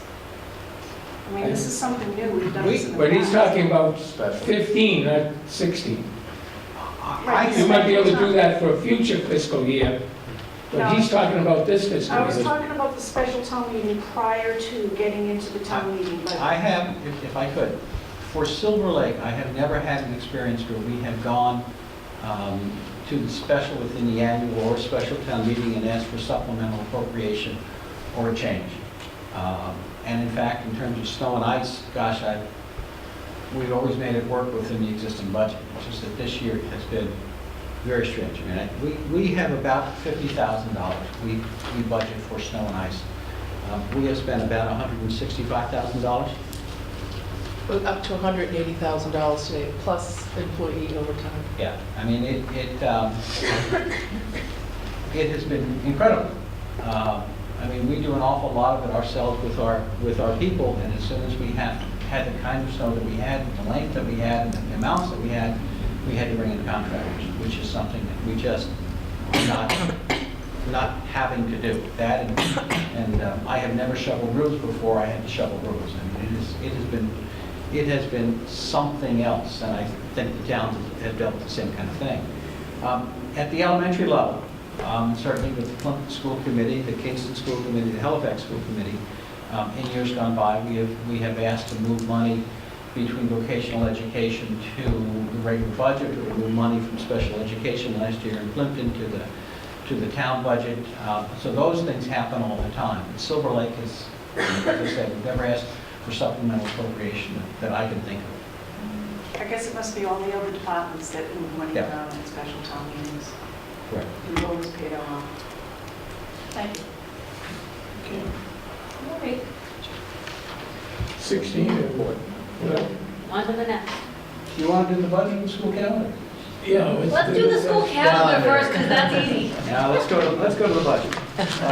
So the 15-16 budget, as you remember, the last time we met, we talked a little bit about the budget. The suggestion came from the committee that the administration go back and look at making some cuts, some reductions from the budget, some changes.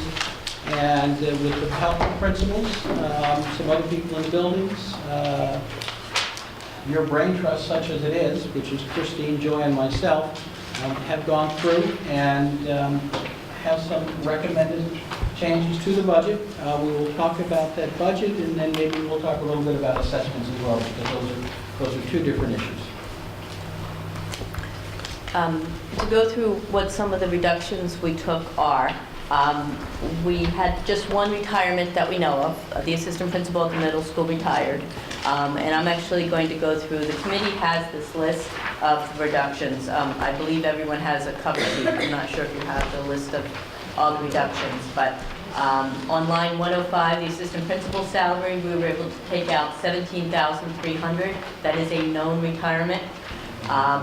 We took out our recommended math lab teacher, which was our grade 8 teacher. It's on the Carl piece of paper, if you don't have it. Yeah. Do we have any more copies of it? I don't know. Lisa, do we have extra copies of this? Please, I'll make it. Thank you. We have the technology available. Thank you. I'll get you. Yeah, okay. Yeah. I'll just keep going and then you'll have a hard copy, okay? The math lab teacher, we I had- can share if you guys are willing to share. You sure? Because I don't mind sharing. we took out the grade 8 math lab teacher that we had hoped to bring in. We've removed that position. That was a savings of $51,767. We took out some teaching supplies from the middle school, $8,000.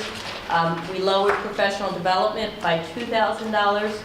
We took $2,000 out of textbooks. The textbook line item that was already there had already been reduced before you saw the budget, and that was line 170.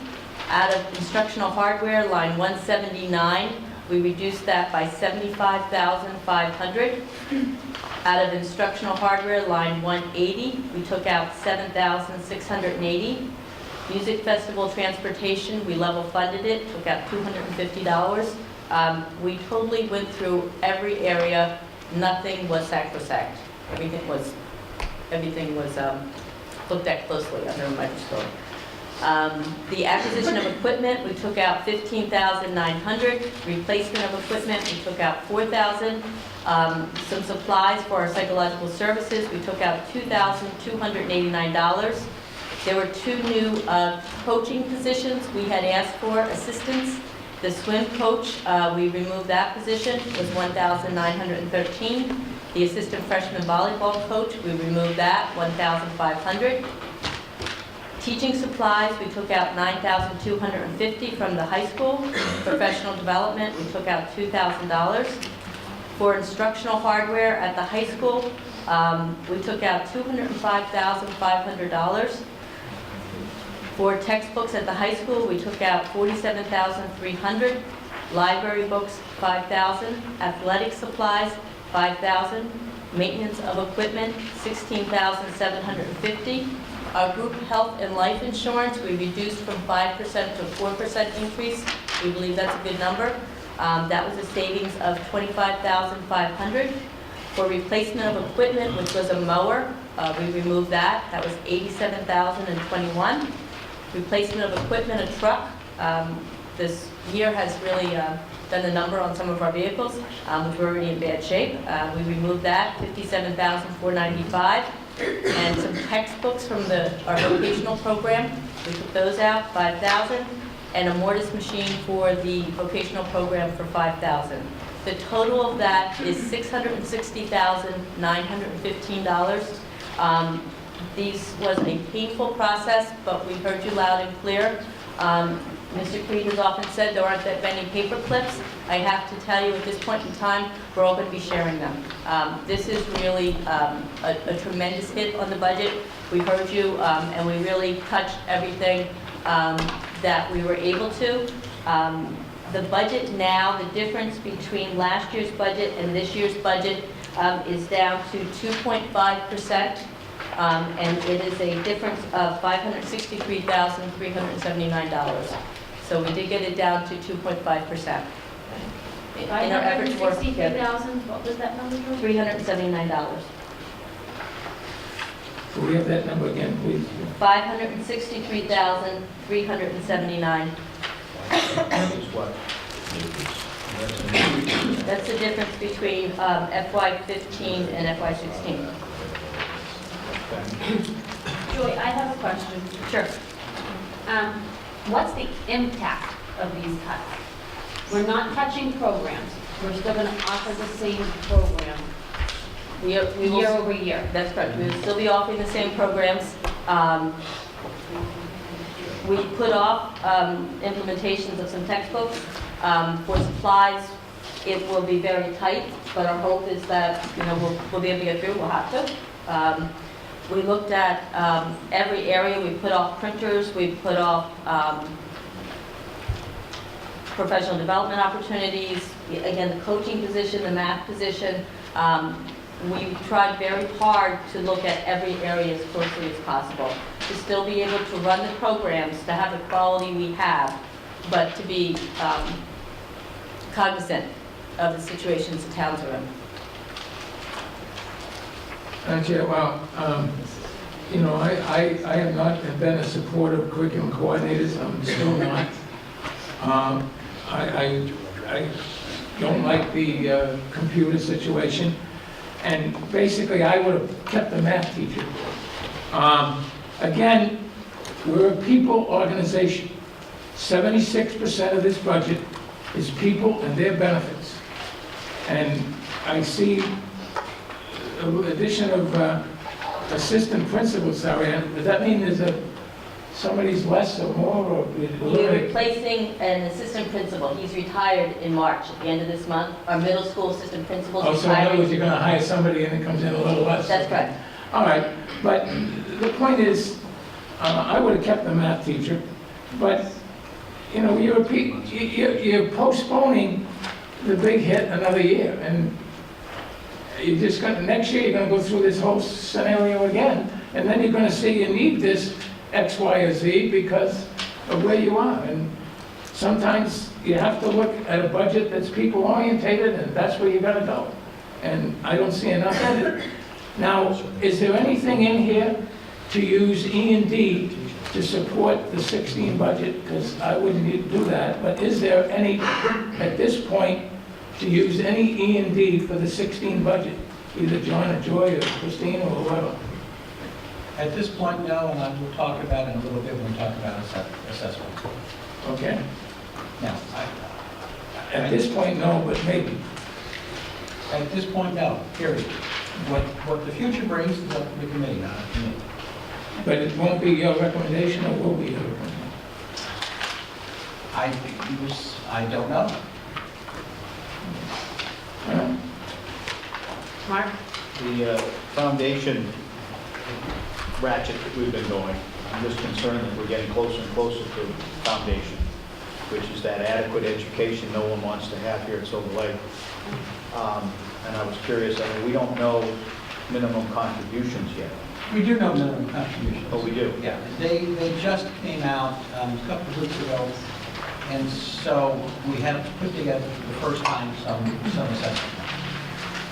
Okay, so as we look at this budget cut and we get down closer to these numbers, we're comfortable that the minimum contribution for any of the three towns isn't going to push our number up, or our foundation isn't going to be affected, but we're getting closer. Okay, thank you.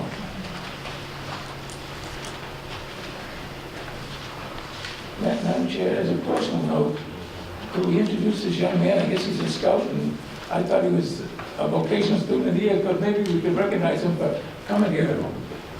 Can you stand up and give us your name? In your town, sir. Michael Ludwig from Kingston. Welcome, and thanks for coming.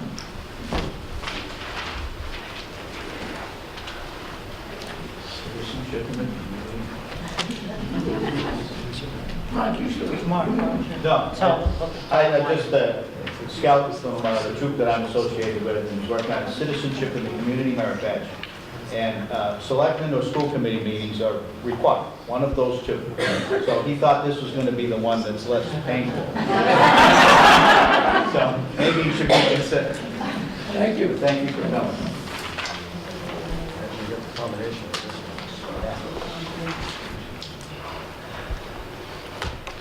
All right, are there any questions about the budget and the cuts that we were just presented?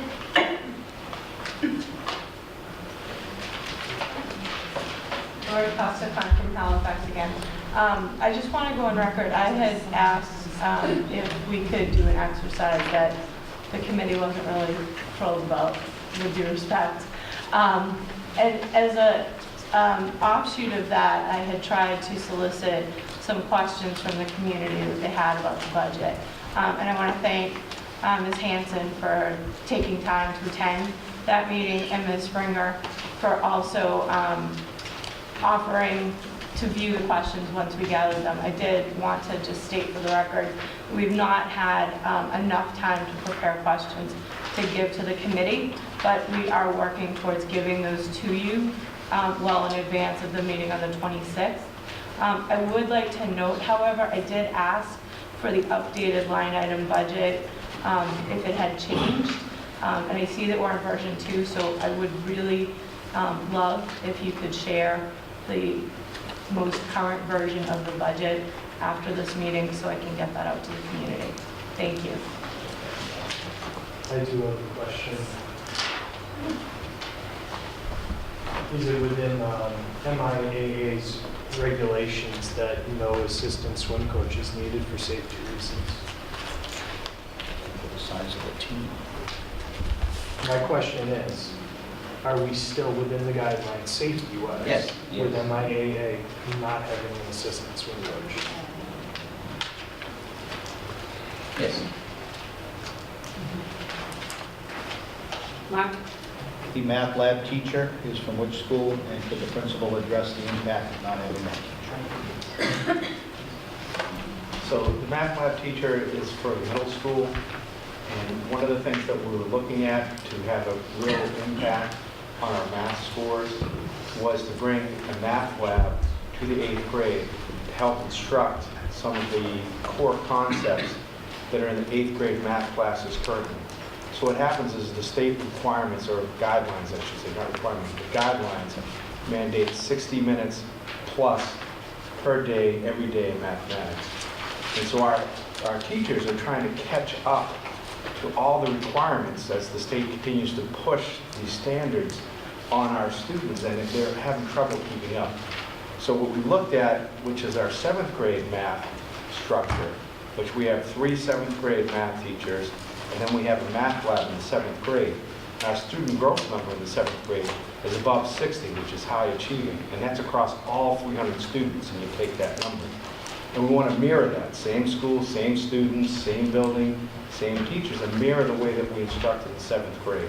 And it is obviously our intent to then mirror those results, which would be very high achieving for both our 7th and 8th. And that's our intent, is to really take a look at our own structure within the 2 grades, do something that makes sense, so then we can create the same achievement scores.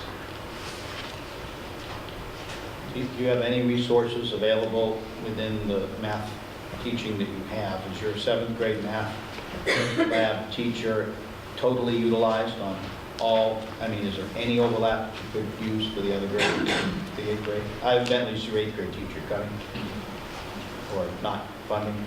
So what they would have to do in the 8th grade is they'd have to teach 6 sections of mathematics per day to teach the entire 300 students these strands in the 8th grade, which is what we, is similar to what we do. So your 7th grade is totally utilized? Every single period they're teaching math. So our math lab teacher in the 7th grade is teaching math every period to 7th graders. And they have one elective course that they teach for 8th grade, which is an enrichment course in our 8th grade that we added, which we talked about last year, which is that problem pattern puzzle. So to create those 6 sections, we don't have the resources. We're still down from what Joy and John have talked about, and you guys were here years ago when we cut, I forget exactly how many, but we're still down maybe 4 teachers from what we were 4 or 5 years ago, about 6 years ago when those cuts were made. And we have quite a few new middle schoolers supposedly coming in, correct? It's an increased number? Yep, so we had, we've had 300 and some odd students come into the middle school this year. Our expectation is a little more than 300 next year, if I recall correctly. Yeah. So in recent years, our numbers have been around 630, and I think the year prior, maybe we were like 640 something total, where normally we hover around, 600 plus or minus some students. So I think we've been, in the last few years, a little higher than I just like that, science, technology, and mathematics is where the world is going. And I'd just like to stress that the resources are available to focus on the math, science, and technology. It makes our students employable at the other end. And the seeds you plant now grow for the next 5 years as they go out the door. And being, I have a son, a senior, that's looking at engineering. I have a son that graduated from Silver Lake that works for SpaceX out in California. Technology in Silver Lake's program that existed then before we started cutting the programs and the math and the technology that we've had to have is a reason that they're successful. And I just would like, if there's any possible way to rearrange the cards. I know you've got a tough job to do, but keep the technology on the front burner. Appreciate that. That's absolutely our intent, Mark, and one of the things that we're looking at, obviously, is to look at our structure and say, how could we continue to increase, grow, and really have that high impact, high achievement growth score that we want from across our 300 8th graders. And our feeling, working with, central office, Joe and John, that this addition would really have that impact that we were looking for. But we understand, of course, constraints that everybody's under, so it's not that we don't understand that, but obviously we have to put the best product in front of the committee and say this would make the best impact for the school. But clearly, I understand that if there's other things that, physical constraints, then. Questions relating to Halifax, because it will influence any votes I make. At the elementary level, regional level, or how many households directly have students in this school system? Halifax? Halifax students currently are in Silver Lake? Currently in Silver Lake and in the elementary also? This is as of October 1, and Halifax has in the entire system 1,181 students. The elementary grades K through 6, there's 566. Okay. So if you subtract those, that will give you how many is on the secondary level, which off the top of my head, I would say is 615. Okay, how many, can you estimate, is it possible to get me how many households are affected by that? That If would you can't be- now, I understand. That would be difficult because I don't know how many siblings are in each household. Okay. I could say you have 3 that you're responsible for, I Right. think. I know. But It's just other than a few people that I know, it would be difficult for me to The say thing is, households. the number of households compared to the population and doing that Mhm. affects how my votes in the future will affect. Okay.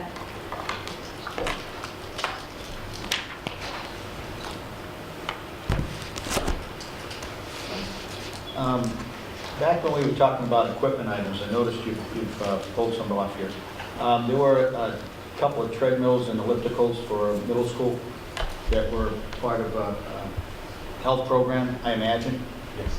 Those are still in the budget evidently because they didn't show here in the canceled list. They are actually gone. We They just are didn't gone. list it by name. They're under acquisition of equipment and Okay, replacement thank of you. equipment. All right, I agree with that decision, thank you, unfortunately. Unfortunately, but I agree with you.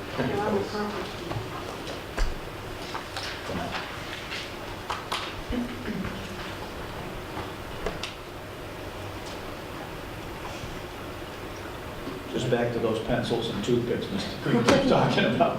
I mean, I guess, before I even make this question, I know I will be despised by the committee, by all the towns, all the students that are in sports. Christine, do you know the budget of the sports programs? The budget of the sports program? How much money? Are you referring to the athletic revolving account? All the sports, all the coaches, you know that? I'd have to take a look at it because it comes from a variety of sources. We spend money on the revolving account as well as out of the I budget. expected you wouldn't be able to give me that number, but I'm sure that would, my thinking, would fill up this entire room. As a matter of fact, you probably have to rent out the Sears building at the Independence Mall. And we would get a completely true assessment of the population of the community. So you're talking about cutting sports, basically, Well, is what you're saying. it sounds to me that the amounts of, I understand where you're going with this. I don't want that. I understand But the thing is, that. Where do we save the money? where we save the money. And I know athletics is an important part of education. But I have to count those. That's also why I'm asking about how many households are affected by the education of my students. I'm also concerned about the elderly. And I'm aware of their needs, people on fixed incomes as well. But I guarantee you, with the statement I just made, the next meeting we have, we won't be able to have this meeting in auditorium, for instance. I'm sorry I made this request, or the request of the statement, or even brought up this subject. But maybe that's what we have to do. I'm very concerned about education. I know the limitations of the communities financially. But maybe these communities need to be allowed to grow. Changing zone, I don't know, that's not my thing, I'm on the school committee. But that's what I'm hearing from the towns, that we have to cut. Mr. Green? Madam Chair, as somebody who's on Social Security, our increase was 1.7%, no steps, no lanes. Now, to answer your question, because I got a call on this just recently, and I agree with your comments and I understand, but here's the problem for the towns. If they want to favor that, and you increase town meeting, and you bring out 600 people who might feel on that issue. Here's what these people got to worry about: what those people do with the rest of the agenda. Like in Kingston, we have those. Elaine, help me out for the water. What do they call it? Enterprise accounts. What happens if I brought my people from town and country and got rid of your enterprise accounts? Would you be in trouble? The town would be in trouble. Yeah, that's what I meant you. I didn't mean you personally. Yeah. But I mean, the point is, when you bring in a crowd, they might be interested in one item of the agenda, but you don't know what they're going to do with the rest of the thing. John, I know that. Yeah. I know that exactly. Yeah. So I'm feeling it. Like I said, I knew I would make everybody here mad at me. I'm not making mad at you. Every person who has a kid on a sports team. I'm glad you're talking. John, I sit here and I listen. I know. And I expect to be able to heard right now because I listen and I try to be nice about it. Well, I appreciate that. And I knew I would talk, and I know I would have everybody very clear. No, I would say that. Take your attention. Oh, I did. So we're gonna cost of what it costs to get rid of sports? Is that what we're looking at? Yeah, she goes on. Can I return to that, though? Yes, no. I don't want to. No, again, that's fine. I don't want to get rid of foreign language either, but we should get a cost of what that's gonna cost too.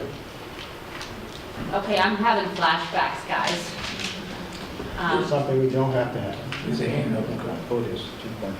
I think at this point, I think we need to decide as a committee where we want to go and what our priorities are. I don't think we're done with the budget. I think we still have a long way to go as far as discussing where we need to be, what kind of programs, what does Silver Lake look like next year? What does Silver Lake look like in 2 years, 3 years, 4 years? The programs, because if we're going to really start talking about cutting sports programs and cutting foreign language, we have a totally different Silver Lake than we have now.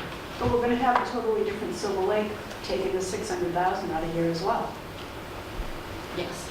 You know, little by little, it's eroding again.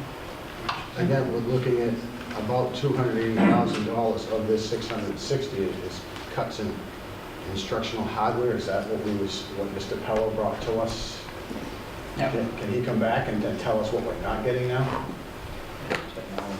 Well, I think part of how that may end, is that it may become part of a capital program that the school committee and the towns may agree on. But nonetheless, at this point in time, it is something that is not the administration's priority. Maybe somebody should explain the process. People know. The school committee will eventually come up maybe with a budget. And the budget at this level takes 2/3 of the committee. We're a weighted committee, so you need 11 votes. And you need 11 votes even if there was only 11 votes at the meeting. Then the budget goes to the towns, and it goes to town meeting. We have 3 communities, so 2 of the communities would have to vote their assessment, whatever that assessment ends up being. Now, if you do not get 2 communities to vote, the minute the second community votes no, the committee by law has to review the budget within 30 days. They don't have to change it. The law says they have to review it. Not to change it would be a huge mistake, but that being what it may. So then it goes back to the towns, if they come up with a new budget, 2/3, and the towns then have 45 days to call a special town meeting. And this goes on, if they don't call a special town meeting, say 2 of them don't, then the budget becomes official. And then the towns have to adjust accordingly. But say, carry the scenario out. If it goes to December 1st, and Silver Lake doesn't have a budget, the DESE comes in and determines what the number is. But starting July 1st, when Joy comes into her office with the roses on her desk, she's dealing with a 1/12 of last year's budget. So I just thought it was somebody had to... I mean, last year, you had 15, yeah. Yeah. And we're talking 16, last year's 50. That's even with the new math. I can tell a few more if you want to. But anyway, but that's what happens. It's a very difficult thing. I don't know that you'll ever get to that point, but that's how it works. And a school I worked for had the difficulty of having 6 cities in their district. So they had enough to keep saying no. We didn't have a budget December 1st. Mr. Chester came in, even though his son went to the school and cut them $2 million. Just like that, and no appeal. That's how it works. Just so you know. John, did I say anything that wasn't correct? No, that's all I can. I appreciate those comments. Are you going to take on this, or we're going to keep going? Are we still discussing here? The budget? Yes. I mean, as far as the budget goes, I'd just like to clarify, it's evolving into a little bit. The committee that we established, that I became the chair of, was discussing revenues, entitled Revenue Budget. It was not a capital planning committee. I don't know how the capital plan fits into the agenda of what we have. Because originally what we set that committee up for, and I don't know if somebody could read back the vote, it was to decide on the settlement and how that was going to be spent. And that's a tasking that ended right there. So how it impacts the budgets, I think, is cool. But unless you're going to give us, that subcommittee, a capital planning agenda, I always look at the capital plan because it usually includes buildings, grounds, equipment, technology, that would be the building and ground subcommittee that would be working on the capital plan. As long as it's clear. I'm on that committee too. I'm not getting out of this, I know. But I'm just saying, the building and ground subcommittee is the one that's identifying those things. And I had heard tonight, a selectman identify that as a 5-year plan. And when our tasking so far has been in the 3 and 4 range. I just, you know, it's a budget impact of that committee. Would you yield for a second? Because I made the motion. My motion basically came from the result of the 2 town meetings and comments that were made from Maureen Springer's discussion with some Plimpton people. I wanted it as broad, and because the town meetings handled capital expenditures, that was first in my heart. I may have given the committee a wrong name, or we may have, but I wanted a broad, as broad as you can have it, and see what you come up with. And I feel that as the scope of our committee, the subcommittee, we would discuss the capital plan impacts of the settlement money. But is that, as far as defining the capital plan and what we need here capitally to maintain that, administration's provided us with some notes, we've been through that, had a meeting, building and grounds. So we're working on a capital plan. My concern is that we're pulling out stuff out of the budget right now that are items that we've put off for a long, long time. If we don't mow and take care of the fields that we built, we're not going to have it. You know, and I really would like a little bit better definition of instructional hardware and what we're pulling out. Are these capital items that are coming out of our budget, or are these hardware items that would normally be part of an operational? And I guess it's a definition, but I think we were asked to come up with a capital plan, and I think we owe to the town items that fit into what their definitions, or the general definition of the capital plan is.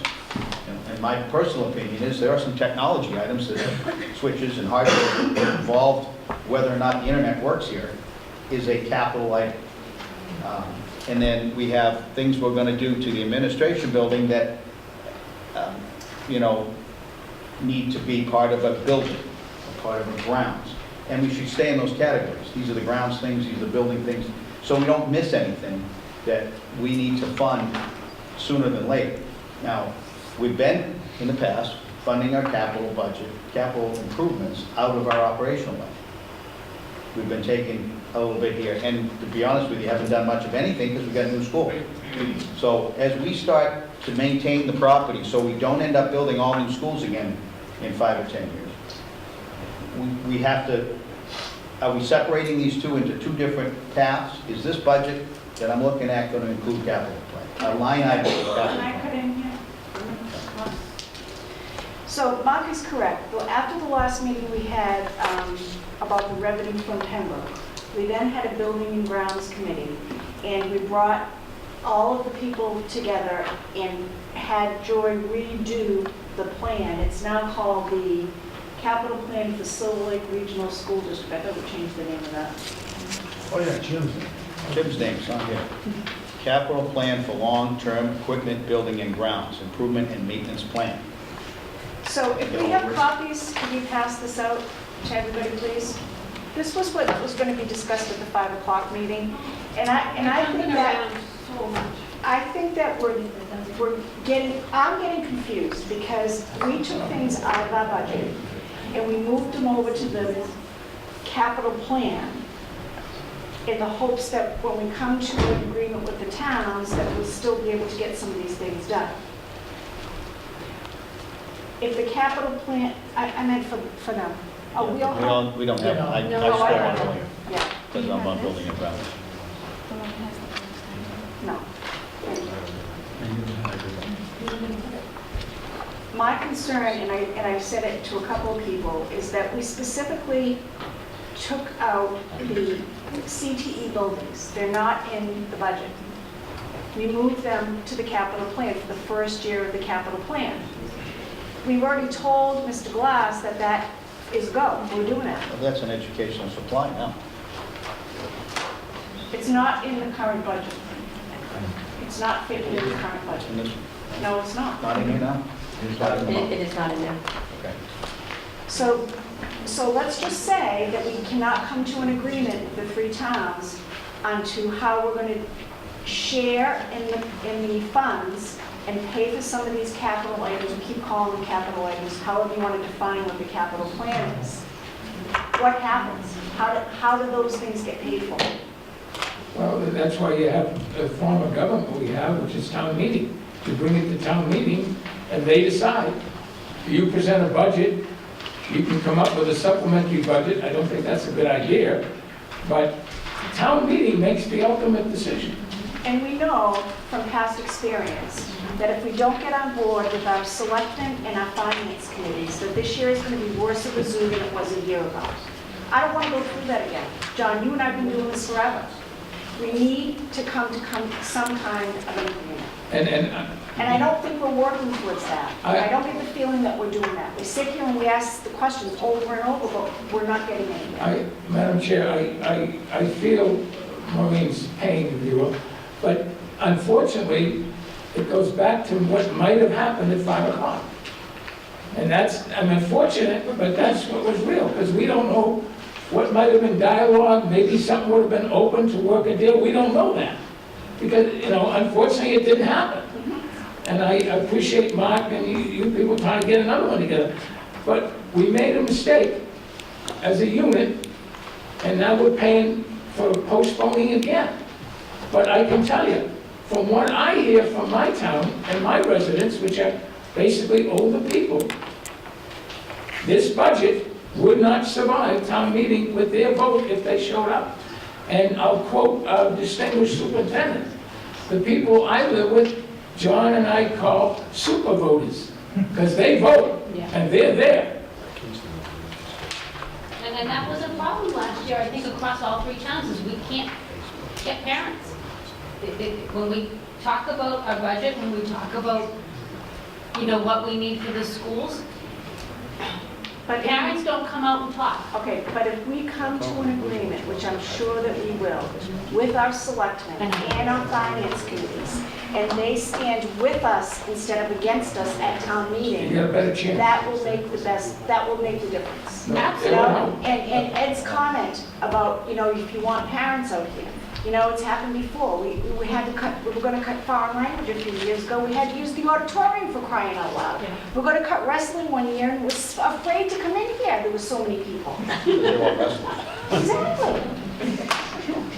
Oh, yeah, I think I have to enroll my kids in Sacred Heart. There you go. Statement. They won't get as good an education. I know. So I'm just frustrated like you all are. I was ready to come at 5 o'clock. Tuffy's leaving so he could really care what happened at 5 o'clock. He was probably at Dunkin' Donuts or something. But you know, we've got to move on with this. We've got to get somewhere. Before you know it, it's going to be April. We have to vote on a budget. Exactly. Madam Chair, I would say this, and I'm saying things that people don't like to do it, but we're a people organization. This budget and all these cuts, last year, if you recall, they cut $88,000. Took them 42 minutes, because they were taking 1,100 heads.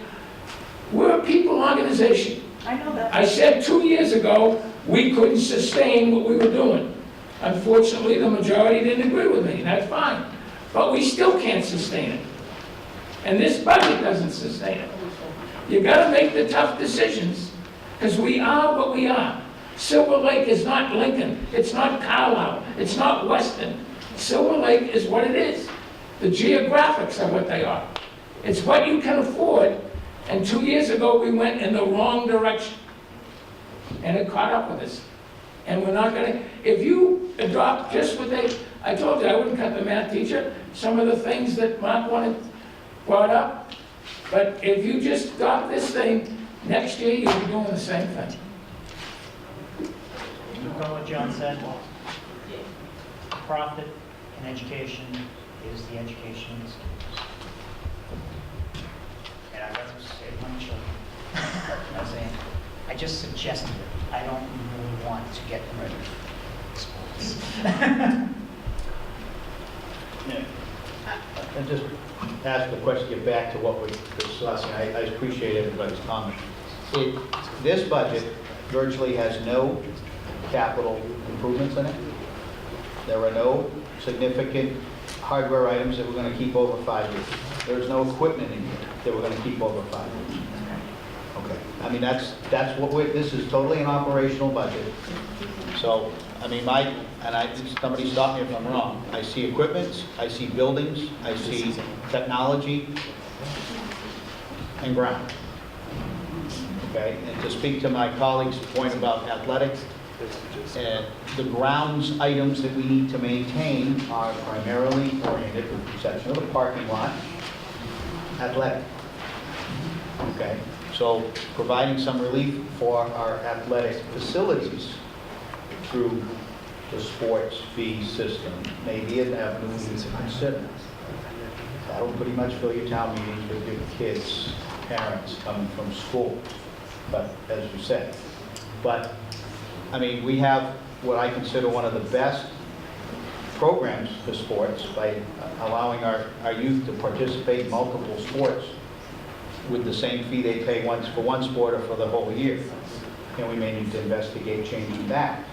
However, it is a user fee. Kids get to take part in the sports. But if you said that, if I want to take an extra math course, I should pay more to go to Silver Lake. I don't think so. So we need to look at the whole program. And I share your comments about sports. My kids have been involved with them too.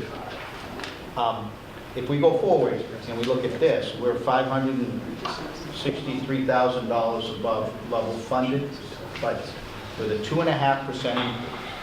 The levy allows all the towns to increase their levy at 2.5%, except for certain towns don't want to increase their town by 2.5%. So I think if we've got to the point, and I don't know if it's circumstantial that we're at 2.5%, but I think we're at a point where this budget should have the comments from here. I'm comfortable with that now. Thank you. All right, now, first, Halifax is in a structural deficit this year. Even going up with the unused levy and what they can use for 16, they're still in a deficit. Okay, I want to make that clear to everybody at this table, that it's not that Halifax doesn't want to go all the way up to the levy this year. That's using all of the levy that was left over. And if we had enough. Madam Chair, Mark, you gotta look at it from a different standpoint. Okay. You're not talking budget here, you're talking assessments.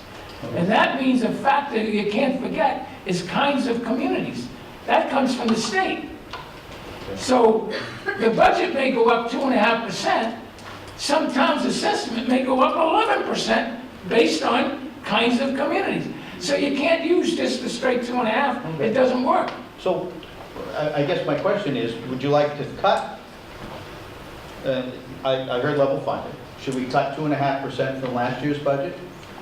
Should we cut 5% from last year's budget? Should we reduce our budget below? I mean, the cost of a dollar is worth 1.8% of what it was last year, to buy the exact same things today. Yeah, but don't forget, in all fairness, the state's increase was $20 a kid, which is, how many kids you got? 1,800? Yeah. $37,000, I think, was about the number.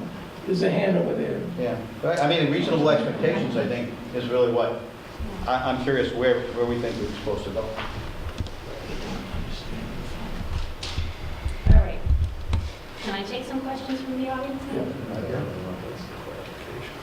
All right, Mrs. Roy's hand's been up for a while. Yeah, yes, it's getting a little tired. Sorry. First of all, I do agree with you, Maureen, and I think that's what I tried to say earlier, that we need to work together and go in united, because we all love our communities and we all feel that education is important. But the thing that you all need to remember, and it does come down to affordability. As Casey said, we went up to the levy. We had been saving levy because our taxpayers had talked to us about their tax bills and their affordability of that. This year, we don't have a choice because we have this sped increase.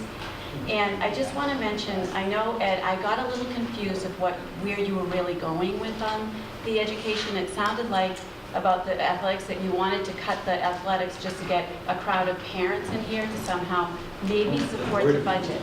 If that was your intention, I need to remind you that if you get a bunch of parents to come and support your budget, it is at the expense of other services within your communities. That we cannot ensure that we would have a council on aging open.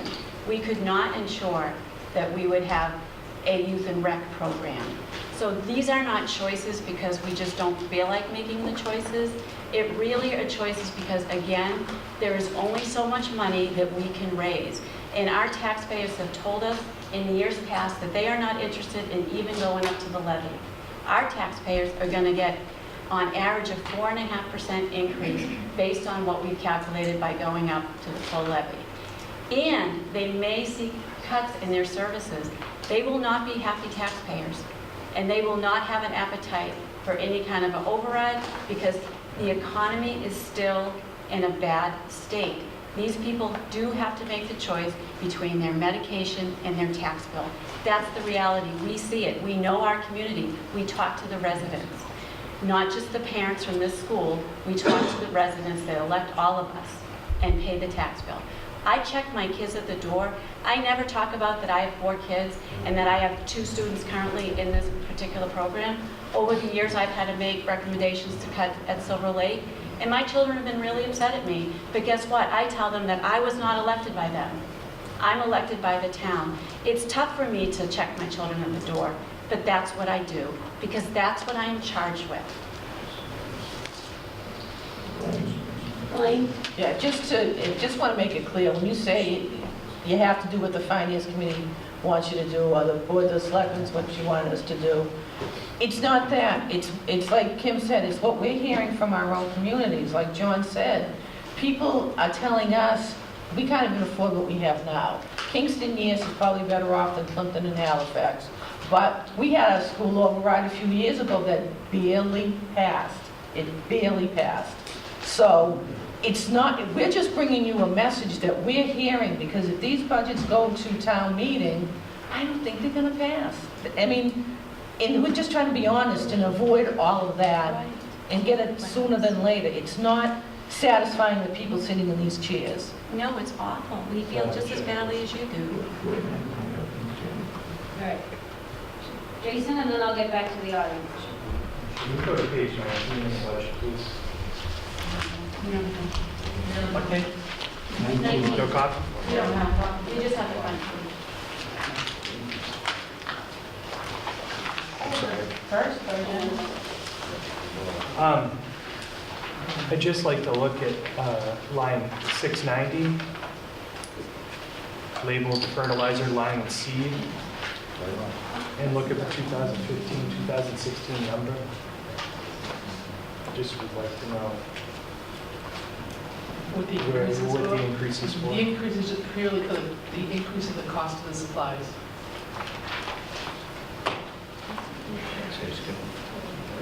How many acres is this? 25 acres of playing fields, and then there's some miscellaneous space around buildings, the courtyard area. The 25 acres of playing fields are kept.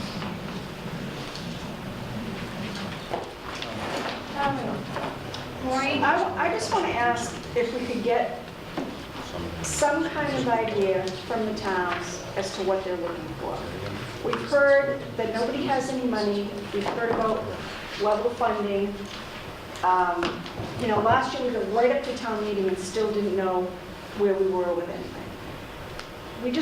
We need some more direction. I know you want to, you know, cut, but we need some honest direction here. You know, we've got built-in increases, as you well know, because you have them in the towns as well, whether it's the health care. Some of the items that are on this plan, if you get a copy of it, you know, Kim, you talked about the potholes in Halifax. Imagine what these parking lots are going to look like. We had the cracks anyway, and now we're going to, I mean, I can't even imagine it. You know, this winter, the havoc that it's caused, I'm worried about the track, I'm worried about all that stuff. And yes, of course, there are other services that probably take priority over those things. But we need some directions from you guys as well. I would defer to our finance committee. She's in your Mr. finance Andrews committee? has- Okay. I just wanted to ask, in the assessment drafts that we received tonight. We're still going to have a PowerPoint on those. Oh, okay, but we have a net state aid decrease affecting us, correct? So not only are we looking at going up on the assessment side, we also now are looking to cover the portion that the state aid has dropped. So it's one thing to ask the towns, you know, to go up 2.5%. You know, last year, the thing that we talked about was going up 2.5% of the total assessment. That's what we talked about. And is that realistic planning? Yes. Going up 2.5% of the total assessment and telling the towns when it comes down to the net minimum contributions, we need to work with you on that, right? But 2.5% of the total of the total assessments for last year is $328,000. $328,000. That's what the towns can afford from that formula, okay? And we're looking still in the second budget of a $948,000 increase. So that takes into account the state aid decrease, takes into account the $335,000 that was used last year, and it takes into account a change in the regional transportation. So we're looking still at a massive change. And I sat down and went through the minimum contribution numbers. I think Plimpton's numbers are incorrect. Plimpton's increase is 6.06% increase for their factor. I don't think that's going to hold up once they look at what kind of new growth that Plimpton has for this fiscal year. Plimpton's fiscal growth for this year is way less than they're predicting. And I don't have the actual numbers for 16 yet because they haven't been posted to the website. So as soon as I get that number, I'm going to double check with what Plimpton's assessor has for new growth for this year. They also have a decrease, Plimpton does, on their number of real estate, assessment, what's the other, local receipt? The estimated local receipts is going to drop as well. I'm curious why Gordon is speaking to the town. No, we're nervous because they changed I'm that speaking formula. because we're all looking at the numbers. It'll change our formula. So if they're wrong with the Plimpton minimum contribution, which It's going to increase affects- Halifax. it'll affect Halifax. So we And may be Kingston. looking at what happened a couple of years ago where $100,000 swing. So that's what we have to kind of prepare for. Yeah, but that's what we have to prepare for. So some of what I wanted to say was echoing what Gordon was talking about. I feel like this, the word that we hear or that's resonating so profoundly with everybody is cut, cut, cut. But what we really need to convey to you guys is that the shift or the burden of funding this budget is really going back to the towns significantly this year. The state aid has had a net decrease. And if we're, even with a level funded budget, if you have a net decrease of state aid, that burden gets shifted back to the towns. We also have a net, do you need me to start over? You're looking at me puzzled. So it's not that we are trying to convey that we need you to cut because we want you to cut. We're trying to convey that the revenue burden, the ability to fund the budget, has shifted so dramatically over to the towns. We would love to have had the same levels that we had last year and used those increases to fund some operating initiatives. But the fact of the matter is that that burden has come over to the towns in the form of an assessment, much like it happens on the overall town budget when we lose commercial tax revenue and it gets shifted over to the residential tax base. The same kind of concept happens here at the regional school level. And it's not that we don't want to fund initiatives, it's that we physically can't, that there is a limited pool of revenue and the funding sources available for your budget are shrinking. The other non-assessment funding sources are shrinking. And therefore the burden is coming over to us. Kingston is seeing it significantly this year, and as we were just describing, we don't think that that pleading is done yet. We think that we're going to see some revised minimum contribution numbers that are going to impact us even greater than what we're seeing. So our message is not just to cut because somebody likes to say that word. That's not the case at all. We are absolutely trying to fund initiatives that are fundamental to this school system and provide a quality education that we can afford. So I hope you understand that. I hope that you understand our intent is to work with you guys to do the best we can. Hypothetical, if this was a level funded budget, and we have to figure out how to take care of the capital problems that are here. We have capital funds that each town has to put towards capital, whether it's air conditioning or heating units at elementary school, or if it's the town hall, whatever. So from those budgets, basically we're throwing our capital plan back to you as towns to fund our capital plan. Can I ask you a question about that, Mark? Yeah. So one of the bigger expenses that I see is technology related. And we embarked on a technology plan a couple of years ago, and it was a 5-year plan. But what happens at the end of that 5-year cycle? There's going to be yet another 5-year plan. So does that, because Mr. Pello's going to get back up here and tell us that things that we bought 5 years ago are now going to need to be replaced. And it's going to be a continual cycle. That's just the nature of what technology is. So my question to you is, if we're pulling those items out and putting them on a capital plan so that we can address them, and you're asking us to support that, my bigger question is, what do we do at the end of 5 years when those items have to come back into the budget? Right now, there's some one-time revenues that are available to fund them, but what happens in the future? Well, I think there's a yes and a yes answer to both of those. Some of the items are capital items, no different than a piece of equipment. We need to run an internet here at the school, other than some of us may disagree, but we need to have the internet available. So that's a capital item. The operational budget. That's an operational. You want that ongoing, so that would be operating. No, yes, to run it. But if we have to replace the switches, which we'll only do very infrequently, that would be a capital item. So we're trying to define that within the technology plan. What's capital and what is an operational item? Okay, certain items are operational. We have to have them. But every year, it repeats itself. And that's a definition.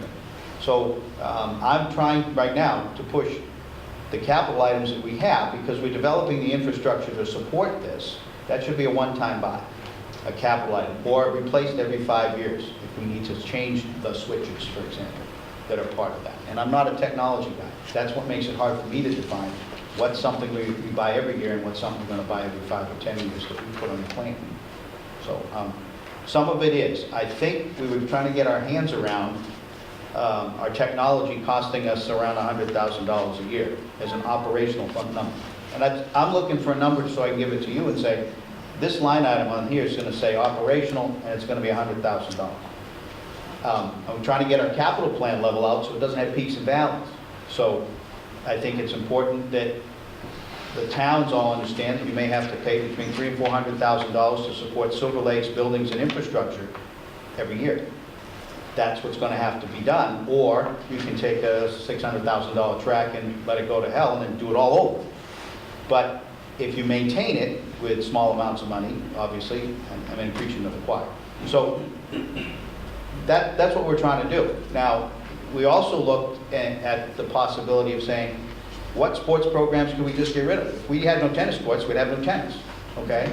So we don't need tennis courts, we rip them up and put flower gardens in. I don't care, but we can do that. And I would like to ask, at what point do we need to notify the Patriot League if we're not going to have a sport next year? Just off the cuff. I'm just curious if that deadline has come, or do we have time? Because of sport for next year? Yeah. If we're not going to say participate in a... That's the road that chosen to go. We have time to alert the league and the MIA and that city. I mean, you could look at doing that, and that takes pulls some personnel out of it, but it's stipend positions.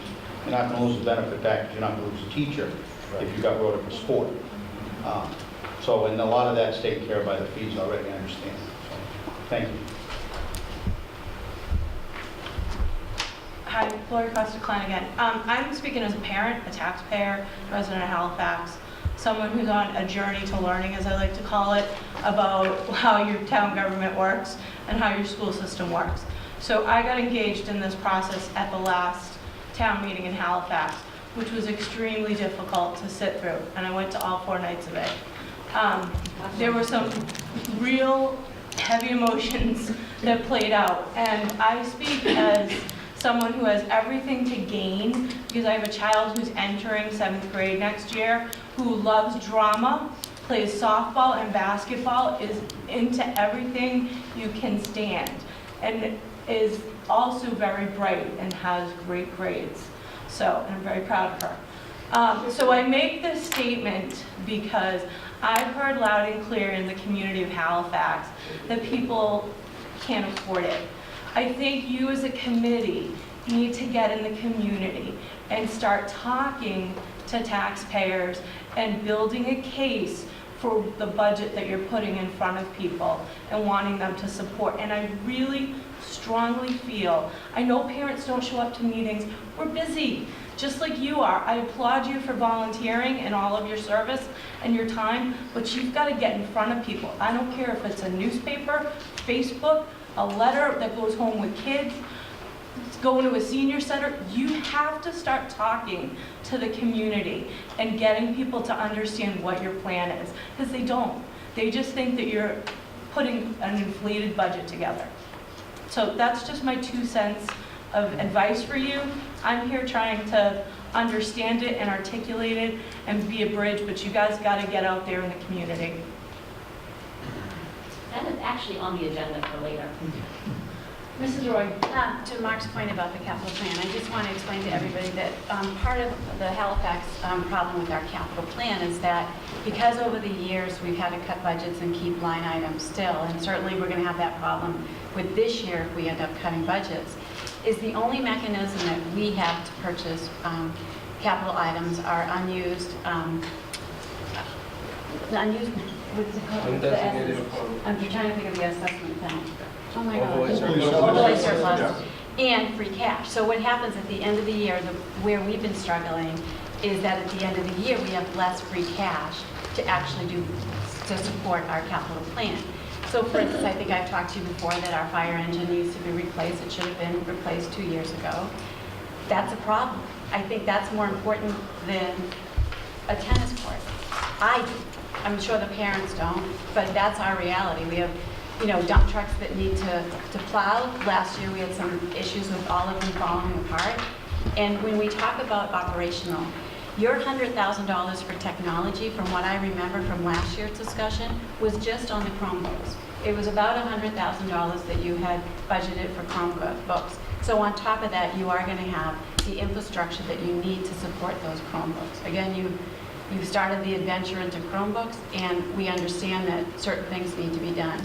So when you say the towns need to know that they're going to have to, supply $300,000 to $600,000 a year in capital items for Silver Lake, you may not fit within the priorities for the towns of the capital items that we may need that particular year. And that's what you need to be aware of. There's a bigger picture outside of Silver Lake. There's a bigger picture of the things that the residents depend on and need, just as important as education.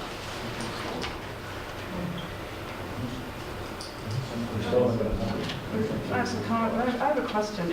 If you put forth capital items on an ongoing basis, are those warrant articles? And if they are, and one of the finance committees doesn't support it, and two, I just don't, I know just because I've never seen a warrant article from Silver Lake.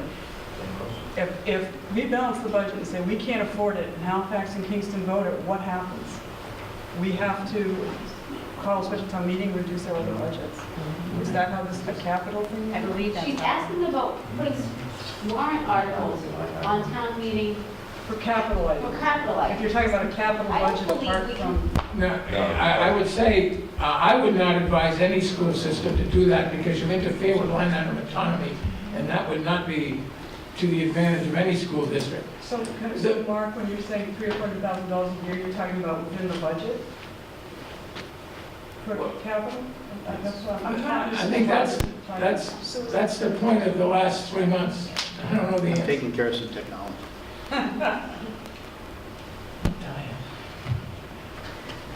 Tired, it's not even 9 yet. I mean, I guess my other comment was, looking at this, and I realized that we were going to have another meeting, and try the meeting, but when I add this up, it equals, over the next 4 years, just about the entire Pembroke settlement.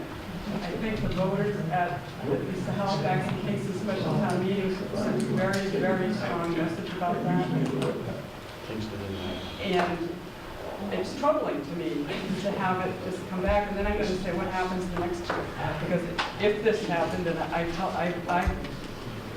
was on the school committee for 13 years. I'm a total supporter of education, but now I'm on a finance committee where we don't have enough revenue. If we, based on our revenue now, which is estimated at just about the same as last year or less, our tax bills are due up over 7%. And if you think the voters are going to be pleased, they're not. And then to put this on top would be an additional injury. But again, this isn't a sustainable plan. So I just find this whole thing really troubling. And I felt like it was indicated that if the towns, when we sit down, don't support this, then the budget's going to change. And we're already saying the budget's unsustainable. So I don't know. I just feel like we're going in circles. We cut $700,000 in the budget, but half of it's going to come back as capital. So there really haven't been a lot of substantial cuts. I'm not an advocate for cuts. The revenue doesn't exist. And I'll also say that you can talk about getting parents out to vote, but I am still a parent. My kids aren't in public school. I mean, they're old. They're old. But when I dial 911, I want the ambulance to come. And I would not support the schools at the expense of that or that for my neighbors. And I think that that's part of this whole picture. Ambulance makes money. Not enough to sustain the ambulance. No. Thank you. No. I heard you.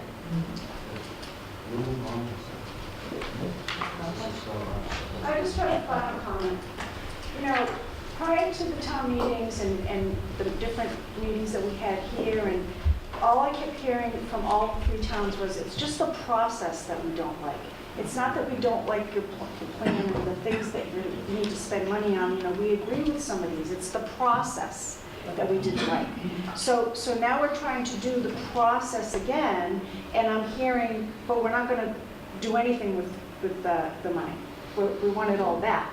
So then I have to wonder and look back what Kim said was, we really want to work together, but if you already have your mind made up that none of these things will be funded, I didn't say that, Maureen. I said the money needs to come back to the town of Halifax to be reallocated by the taxpayers as they see fit.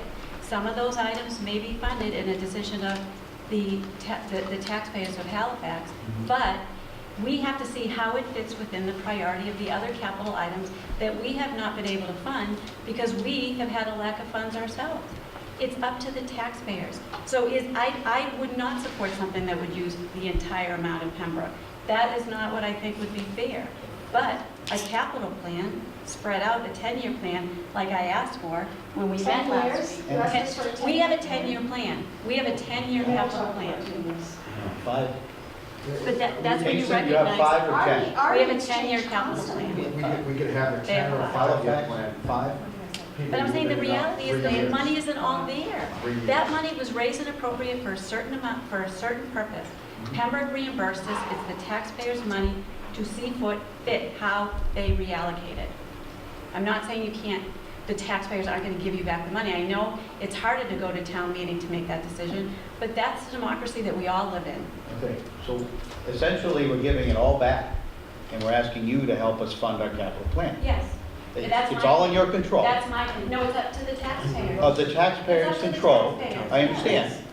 But this needs to be on the list, Yes. as opposed to, it's not all gonna go back and then we're gonna see zero come back. So we think there's about $300,000 a year on this list. Now, there's $1.8 million coming in First year is 8. next October, then you get $300,000 for our capital plan. I think the first year. Is about where we're at in the numbers. But I'm still trying to get a number of how far you realistically think we're gonna cut Silver Lake school budget this year from last year, or match, or what your percent increase is. I haven't really got anybody say, other than Gordon, and I appreciate it, Gordon, you said level funded. When we first started this conversation, So 327,000 is what I think the towns can afford to increase, but then you've got to take. each, or just, No. that's all 3 towns? 2.5% of the $13.1 million, that's the 327,000. Of Halifax. No. Oh, I'm sorry, I didn't understand. Last year's assessment was $13 million, 13.1. 2.5% of that is $327,000. Now I follow you, Matt. Thank you. So that's what we are advocating. But then you've got to take into the point about state aid decreasing is, the towns can't make up that decrease. Which is $190,000.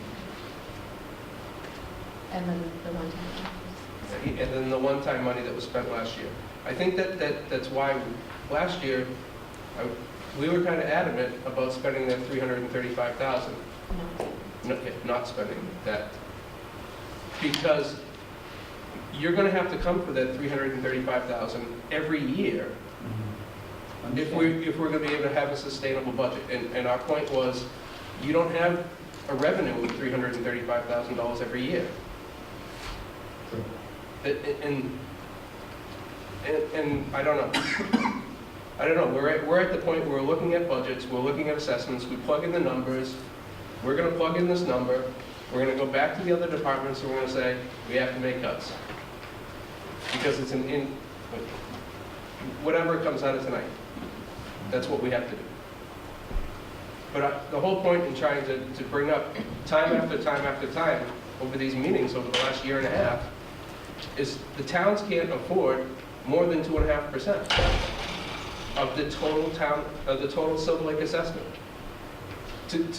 for a starting point. That's got to be the starting point. I follow your math better now, and I appreciate your explanation. Thank you.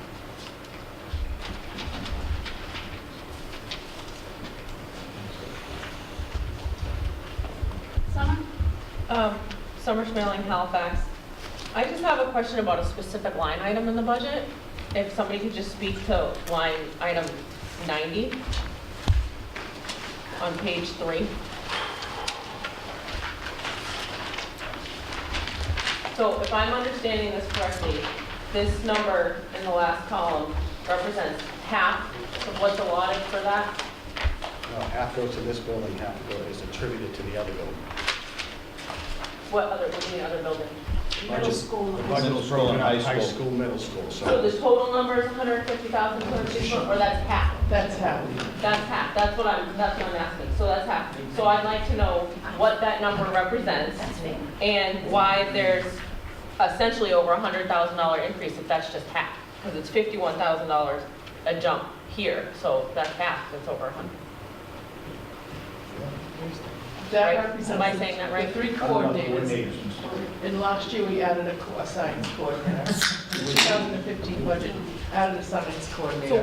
what are these 3 coordinators for? Like, what do they do? What are their jobs?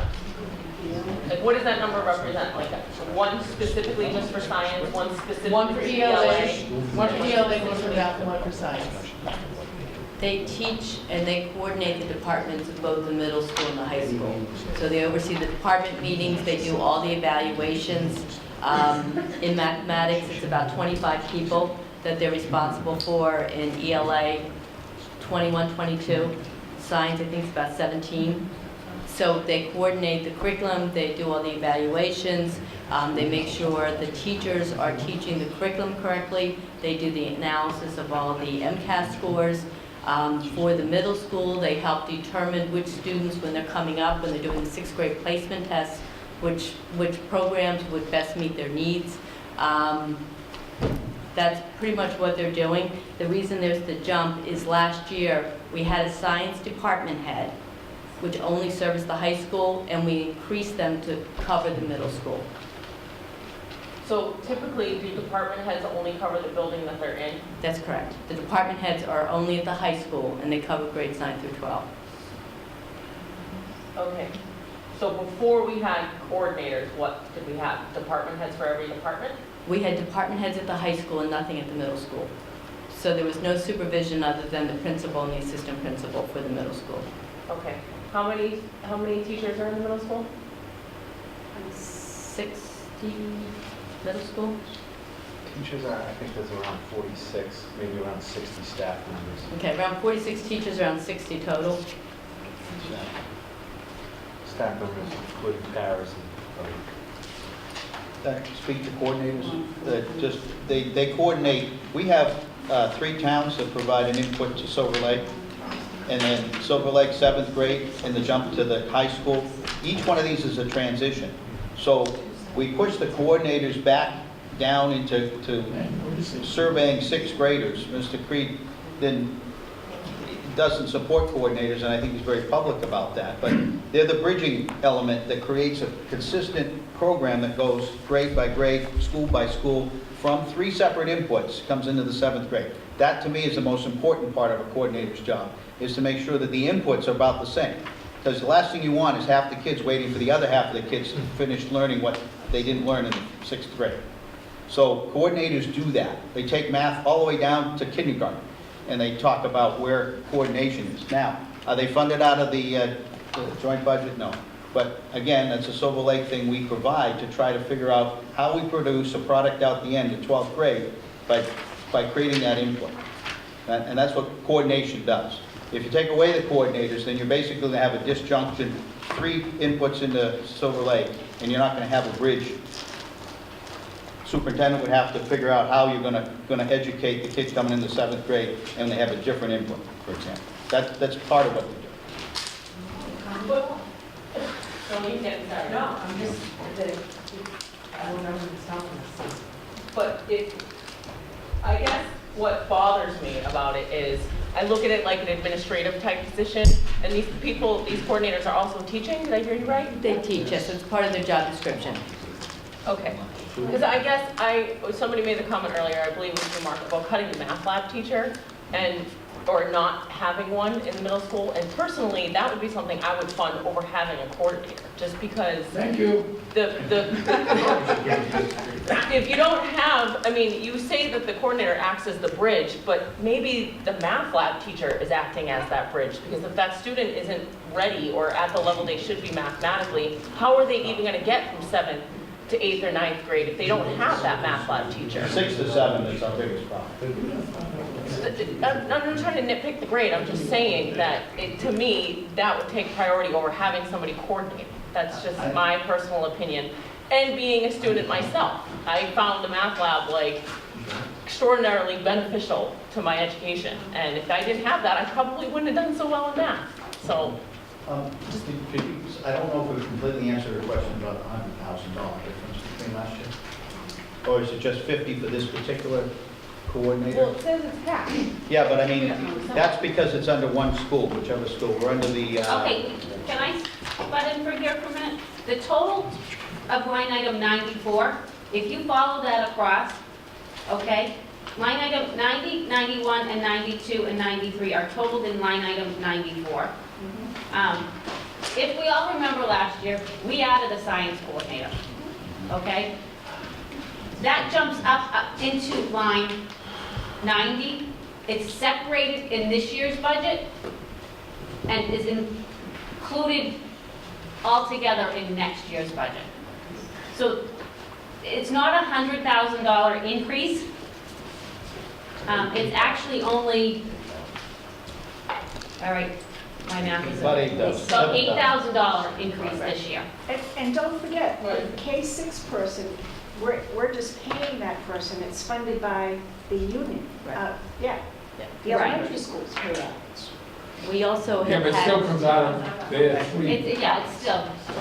But she's asking about this budget. I know that. It's a good question.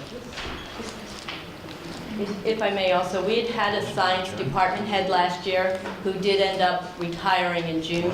This position replaced that So there and was a added reduction. coordination for them. Yeah, so, That's my utility.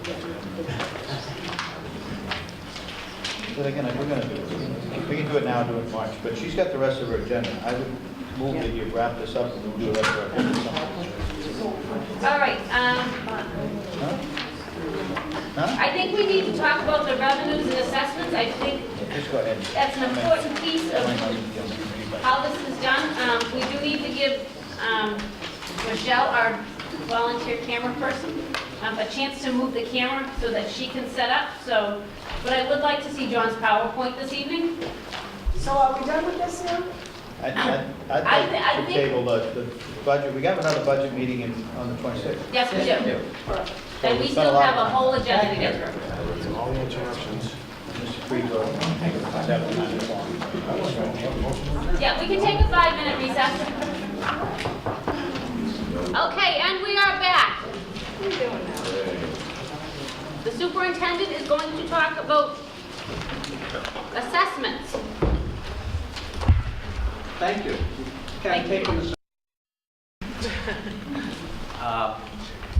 This is a mercifully short presentation, but it's an opportunity to talk about the difference between budget and assessment and what that means and what it means this year. Now, we've had some of that discussion already, so we can go through this with as much detail as you'd like, and I will try to speak up. If you have trouble hearing me, please let me know.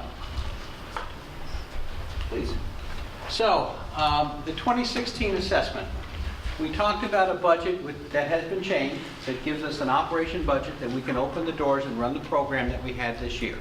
We're not going to add to the program, we're not going to take away from it, we're going to run the same program, the same educational program. But now let's talk about what the assessment means based upon that 2.5% increase. And I swear it just happened to turn out to be 2.5%. I was kind of surprised. In fact, I said we ought to change it because nobody will believe it was an accident. Assessments here at Silver Lake, as with any regional school district, are based upon 3 factors: budget, revenue, and minimum contribution by town. We control the budget.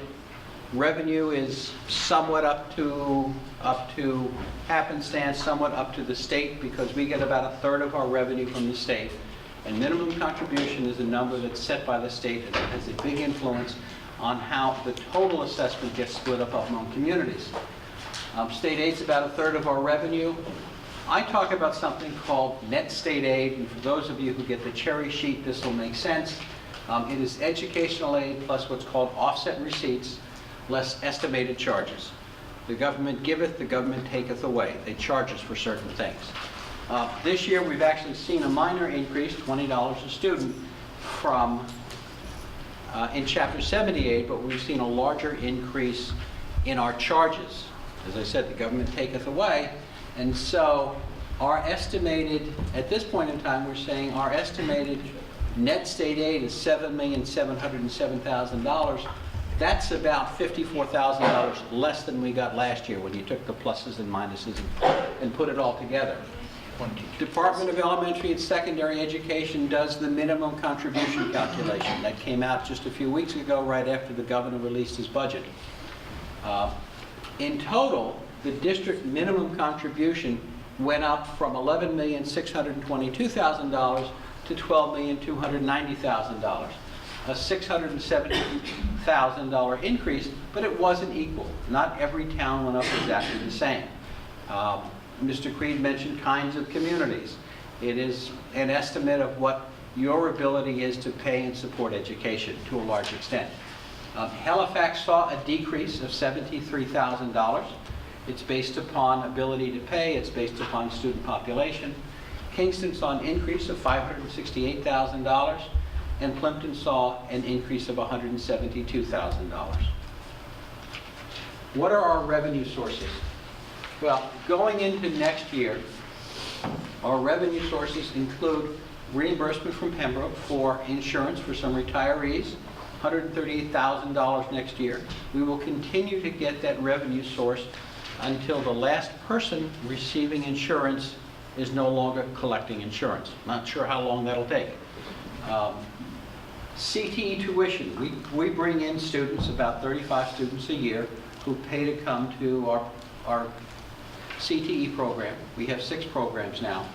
The tuition is set by the state based upon the state's rate that they set for our tuition, and our expectation of 35 students, we expect to get $341,000 next year in tuition receipts. That's been coming in for as long as Silver Lake has had a program. We have a power purchase agreement. This year is the first year we've received revenue from a power purchase agreement. And in fact, we didn't budget revenue for that this year. This was a program that took quite some time to get off the ground. I see somebody shaking their head and they understand the ups and downs of getting these programs going. It started this year, we're receiving revenue. We estimate that next year we will get $144,000. I never really thought about how much snowstorms make a difference. We saw a drop because there wasn't a lot of sunshine last month. We actually see an increase in August, a drop in February. Never really thought about that. Shared costs, we talked before about shared costs. That would be the union being Halifax, Kingston, and Plimpton's share of that shared cost budget that we bill in arrears at the end of the quarter based on actual expenditures. Net state aid, $7 million. It's a big, big number. But the bigger number is assessments. And we haven't filled in a number yet because we don't have a budget yet to compute it. But assessments traditionally make up about 55% of our budget. Talking a little bit about expenditures before we talk about it, what our assessments are. You've seen, if you've gone through this before, you've seen this slide. This isn't to suggest that Silver Lake is at the right number or the wrong number, that anybody here is perfect, but rather what do our numbers look like compared to other districts that at least the state believes are similar to ours, and school systems that are much like ours. So Silver Lake is a 7 through 12 school system. In 13, and this is information that came from Department of Elementary and Secondary Education, every year every district provides information in a common format to the state so that they can compute comparisons between districts. We spent $12,915 on every in-district student, and this is only in-district students. Tantascwa, which is a district out near Sturbridge, it's also a 7 through 12 district, and sort of interestingly enough, it also has some vocational programs. They spent $12,642. Old Rochester, a 7 through 12 district, Rochester, Marion, Mattapoisett, $14,356. Nauset is a 6 through 12. It's a region union, governance model, much like ours. $15,997. So the state does a number and they compare and they compute the cost that's spent by all districts similar to ours. So they look at size and they look at grade configuration. As the state average, it's $13,588, and the state, if you take all districts, K through 12, per student expenditure is $13,846. I don't mean to suggest we've got the right number. I do mean to suggest you ought to have some comfort that we're not spending at crazy levels. We've talked about foundation budget. Mark referred to it as an adequate education, and that actually comes from the state law. It said it's the amount of money that will provide an adequate education. Those same districts, what has happened over time? So if we start in 2009 and go to 2013, in 2009, Nauset was at 42% above foundation budget. In 2013, they're 75%. I have no idea what they're doing there, by the way. But Old Rochester in 09 was at 35%. In 2013, it's increased to 42%. The state, this is every school district in the state, in 2009 was at 14% above foundation budget, and in 2013 they're at 19% above foundation budget across the state. Silver Lake started at 2009. By 2013 we're down to 6%, and so we're working our way down. Tantascwa, pretty flat actually. They were at 6% in 2009, they're at 7% in 2013. So when we say we are above foundation budget by 6%, that is 13% below the average school district in the state. I'm not saying we should be more or less. In fact, we should have a program that's educationally sound, that we do a good job for our students, and if it's 6% above, terrific, we're being very efficient. So here's the part that we really came for. Thank you for listening to all the other slides. It's not intended to be an eye chart, but it's intended to give you a lot of information. So if you let me walk you through it, and this is really for the Finance Committee members, I think all the information you're looking for is here. Operating assessment. So the big takeaway from this is, if we look at Halifax's operating assessment for the budget that was originally presented, version 1, it says that the operating assessment for Halifax will increase by $212,000. That's a 5.1% change, and if anybody has the original budget, can you tell me what the overall increase was? It's 5-point-something percent. 5.29%, thank you. Kingston, increase of 14.9%. Plimpton, 16.1%. If you see that dollar increase, that's the difference year over year. And I know some people have been computing their own assessments, and I believe these to be accurate. If you've got different numbers, give me a call tomorrow, and we can talk about the assumptions or how it happened. Next line down, you see something called exempt capital. What that is the debt service for these buildings. It was done as a Proposition 2.5 debt exclusion.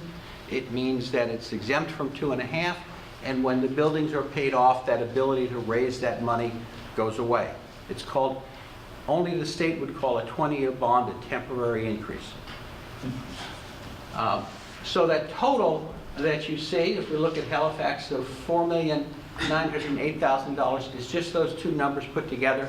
And so I don't know, when you look at your numbers in your town, whether you're carrying both numbers or one number.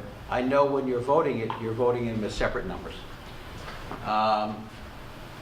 Some assumptions that I think are important, and you saw them on the front page. Operating budget, $23,704,000. I can tell you that's version 1, but you can go back, and if you're looking at this at a later date, you can figure out what version it was related to. Insurance reimbursements, $138,000. Debt service, that's the exempt capital, $1,548,910. Net state aid should match up to the number I talked about before, and you should be able to figure it out when you look at our cherry sheet. And by the way, if you try to do that, the first cherry sheet that came out had a number for regional transportation, and within 2 days they realized there was a mistake, and they corrected it, so that it's the corrected number. $7,707,000. The transportation aid, that's going to look different than the original cherry sheet, $452,000. Shared costs, $341,000. And then finally, CT tuition of $341,000. Shared costs of $697,000. No fund balances in this. And the receipts from power purchase, $144,000. Those are the assumptions that went into it. We look over to the next set of numbers.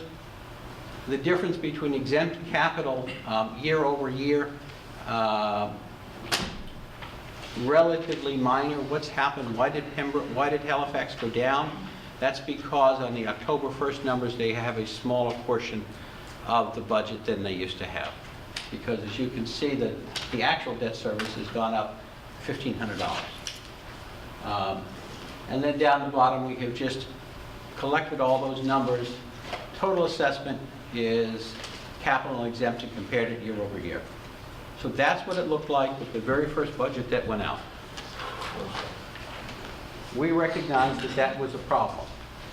So we did a second budget. That's the one that was handed out tonight. That's the one that overall is a 2.5% increase. And let's look at that. And so there you go. And so what did it mean?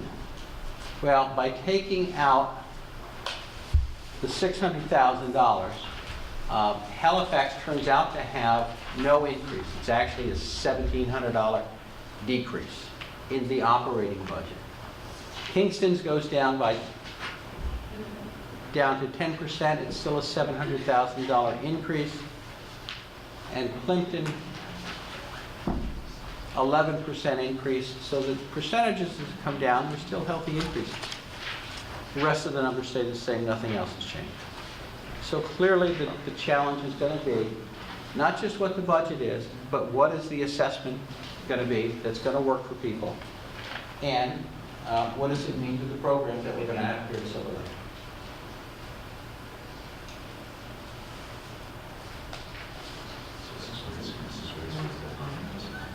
Can I ask a question? Sure. Christine. As long as you don't have reactions. Okay, that's fine. Can you tell us how much you've taken in year-to-date in FY15 on the power purchase agreement? We have taken in 138,000. Already? Right. That's from what live last May. Okay. And then we started receiving the revenue for that during this year. So that's for 10 months worth. Sorry, 8 months worth. Okay. So are we thinking 144 is relatively conservative? It's conservative in the sense that we committed to a certain amount of usage, and what I've done is taken that usage times the rate that we're receiving now as a reimbursement for those credits. So you're guaranteed minimum usage? Right, 3.6 million As opposed to looking at... Right, so we're actually going to actuals, call into them to ask them if the generation is greater than expected, are we still able to receive those additional revenues? So what we've done here is capped it at what we committed to, the 3.6 million at the current rate that we're getting reimbursed. And that fluctuates month to month. So we have a couple The usage does, but the rate's guaranteed, right? The rate that we're paying is guaranteed. The rate that we're getting reimbursed varies month to month. So there are a couple of things that go on. One is the rate can change as time goes on. Now we have a fixed price contract with what the grid will pay for it. And the other part of it is that they tell us that the photovoltaic cells get 5% less productive year over year. So it will generate, same conditions, same sunshine, same everything else, it will generate 5% less electricity next year than this year. And so that's built into it as well. We're certainly going to continue to look at some of these estimates and see if they can change. We would be thrilled if we could change them upward. On the other hand, we need to be realistic and adjust them to what we think makes the most sense. I have just one question. It's Sure. about the trend in percent net school spending above foundation budget. Yep. So I noticed that you're showing a trend that starts fiscal year 2009 and ends fiscal year 2013 and trends downward below state average. But I wonder if we included, and I'm assuming that the technology enhancements in Chromebook was made during fiscal year 2014, would the trend change? So I'm taking the numbers that I can get from the state site to compare myself and other people. So we have seen the budget go up. We've seen foundation budget also go up. And so I'm not sure, as I talk to you, whether the rise in our budget has equaled been higher or lower than the rise in the foundation budget. As large as some of the increases have been, when you actually look at our budget, year over year, they have not been dramatic increases. So I'm not sure it's going to change a whole lot. Maybe it bumps back up to 7%. Gosh, I don't know. Okay, thank you. To Mrs. Klein's point about comparing yourself to other communities. Sure. When you compare yourself to other districts, certainly what comes down to it is the ability to pay. So when you compared yourself to those towns, did you look at what state aid they received or what their minimum contributions were? Because that really does show the ability to pay. So we can work hard to find out where did the districts come from? They came from the state's tool that compares school districts. Right. So that's where it came from. Okay, because It also came from some. We were also looking for districts that had the same kind of configuration that we have. We know that kindergarten costs less than secondary school. We know that vocational students cost more than regular education students. So we were looking for schools that were about the same size because there's economies of scale. And as has been said by some people, we were looking for the W towns. But really, John, you would admit that it really does come down to minimum contribution when you're actually comparing yourself to another community. No, Because that sort of drives the ability for the communities to pay. Actually, I disagree. You I mean, do. I think as soon as you get above minimum contribution net school spending, that's based upon the town's willingness and ability to pay. You know, I mean, it is both. It is what kind of school system do people want, what kind of program do people want, and frankly, how good is the school? You know, how efficient is the school at providing services with a limited budget? I'm not sure that Rochester, Marion is usually different. Tantascwa, just because I know where some of the towns are, it's not the high rent district, let me put it that way. We could do this, and in fact, the information is public. I mean, you can do this with any school district you want. So if you have some school districts, if you have some towns that you believe mirror Halifax, you can pull them up. You can see what it looks like. You can see what they're paying for the cost of education. And that same tool will also show you what they're seeing for student achievement.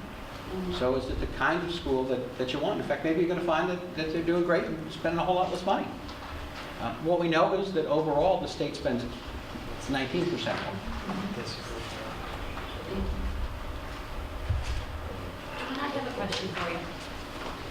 Yes. Let's go back to required minimum contribution. Yeah. All right. I understand that it's based on ability to pay by the towns and stuff. But looking at the numbers, and I'm not sure I agree with the numbers as they are. But the increase this year, just in minimum contribution, is $667,865. All right, that's just in minimum contributions. What I hear from the finance committees is they don't want assessments to go up more than 2.5%. Okay? If we were at required minimum contributions, if we get down to those numbers, what do we do in a year when this happens? When that increase in minimum contributions is so much, it's double, it's 5% over what we would be at. What is sustainable? And I guess I really want to know what the answer is to what is sustainable, because sustainable is going to change year to year to year to year. Sitting on this committee for the past 9 years, what has been sustainable over the years is different year to year to year. And I guess, you know, talking about sustainability is not really helping me to find out where at least the town of Halifax needs to be. But even if we find out where Halifax needs to be, it might not be where Kingston and Plimpton need to be. We need direction from you. More than, you know, assessments don't increase above 2.5%. You know, we're trying to work with you. You guys need to give us some kind of guidance. Give us a number where we need to be. If we can't get that, I don't think we get to town meeting working together. I'm gonna be honest. You know, we went through this last year. Please, give us the number. Last year was a little bit more crazy, because last year, I know I spoke to the fact that it wasn't a level service budget, that we had added in a position of a science coordinator that we weren't sure that we could sustain, because the direction from the town of Halifax last year was what we gave every other department, which is level service. Don't grow your department any more than it is today. So today's a different discussion because of the financial condition. And again, I will let Gordon answer that question, because I think he did give the number by suggesting the 2.5%, but I might be wrong. $327,755 of total assessment increase. So add that number to the $13,110,236. That, to me, is sustainable. Because overall, you know, the towns can grow by 2.5%. And what happens in the year, okay? Because we're getting closer and closer to foundation. Every time we cut, okay, we're going to get closer and closer to foundation budget, okay? We're going to get to foundation budget pretty quickly. We really are, okay? Then we come to a year when we have this increase that's over $600,000. What happens then? What do the towns do then? Because then we're at foundation. We can't cut anymore. What happens then? Well, then at that point, the towns will have to comply with the law, and they'll have to increase whatever it takes to meet foundation budget. I mean, it becomes a legal mandate. Either that or they give up their either that or they give up their Chapter 78, which is going to be a lot more than foundation budget. I mean, that's the hammer. So is Yes. that where we need to go? Is that what the towns are looking for? Do you want us up foundation budget right now? I mean, that's not I can only speak to myself. Obviously, as I said earlier this evening, we're invested in the schools as well. Our residents and our property values are based on whether or not we can provide a good education. Again, I get what you're saying, you're frustrated, you don't know where we're ending up. Well, I don't want to be in the bus that gets to minimum contribution. I really don't want to be in that bus. So it's not easy to say, because you're right. Every year, things change. This year, we had a reduction in population in Halifax. Certainly, it has helped us. But when we look at a budget, we can't base it on, okay, this year's good, because our population went down, we can handle this. It has to be handled when our population goes back up again. So I don't have a magic answer for you, because that's a discussion that we all need to say. Because, you know, do you want us to say, oh, well, then we'd ask for an override? I mean, I guess we could ask for an override and leave it up to the people at that point. It's not I don't even know. that. We're talking about long-term sustainability here. No, I know. It's frustrating. I know. It is. But without population studies from the town saying, okay, this is where we're going, it's very difficult to say what we do today is going to be sustainable in 5 years. So, because what we did 5 years ago. Well, I think there's another part of the conversation that needs to happen. And that part of that conversation that needs to happen is, if we're looking for a 2.5% increase, unless we go back to right after 2.5 when the state came in and had gobs of money that they gave the local communities, you're right. If the communities, if the concern is not about what kind of education, but rather do you meet the state minimum, if it's about dollars, not outcomes, we get to foundation budget, you're going to get there, you're right, relatively quickly. 3 years. So now the district's issue is, so what's the program going to be? I mean, what are you going to have? Or more importantly, what are you not going to have? Because that's going to happen. It's going to happen quickly. But we're all in the same boat. Like, that's why we need to work this out. No, I don't think anybody in the room wants to be part of that plan. Just a couple. We're not driving you.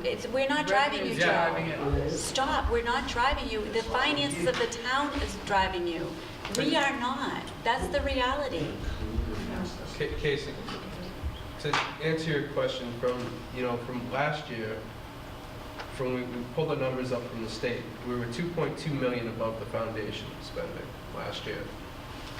This year, I don't think so. No, 700,000. Yeah, it was a few years ago. when we get back on the DESI website. I'm on the DESI. In 2012, we were 7% above foundation. 2013, we were 6% above foundation. Do you want dollars? Yeah, I said 2.2, I didn't have a percentage right at dollars. What year would you like, 2012 or 2013? I have right here, the current fiscal year we're in 2015 at 2.2 million. And what's included in those numbers? It says the foundation budget from the DESI state aid numbers. Right. Then we have the minimum contribution for this fiscal year at 11.6 million, and we have state aid at 7.6 million. Net, required net school spending at 19.2 million, and we were above that by Okay, 2.2 million. There's certain things that are in our budget that don't count towards net school spending. Okay. Okay, and that's where that's why I was asking the question, okay? Because transportation comes right off the top, doesn't even count towards net school spending. Okay. Okay. Does technology count towards net school spending? Yes. So all of the technology spending, when we buy the routers, the servers, everything goes towards that? Okay. Instructional hardware and software counts towards that. Casey's right. You're a regional school district. Regional school districts are mandated to provide transportation. Doesn't count towards net school spending. However, you have to provide it, and you can't charge a fee. You're prohibited from charging a fee. Is that the only item of spending when we look at the budget? The top sheet of the budget, is tuition the only, tuition again. Is transportation the only thing out of this budget that doesn't count? Transportation, the top and bottom.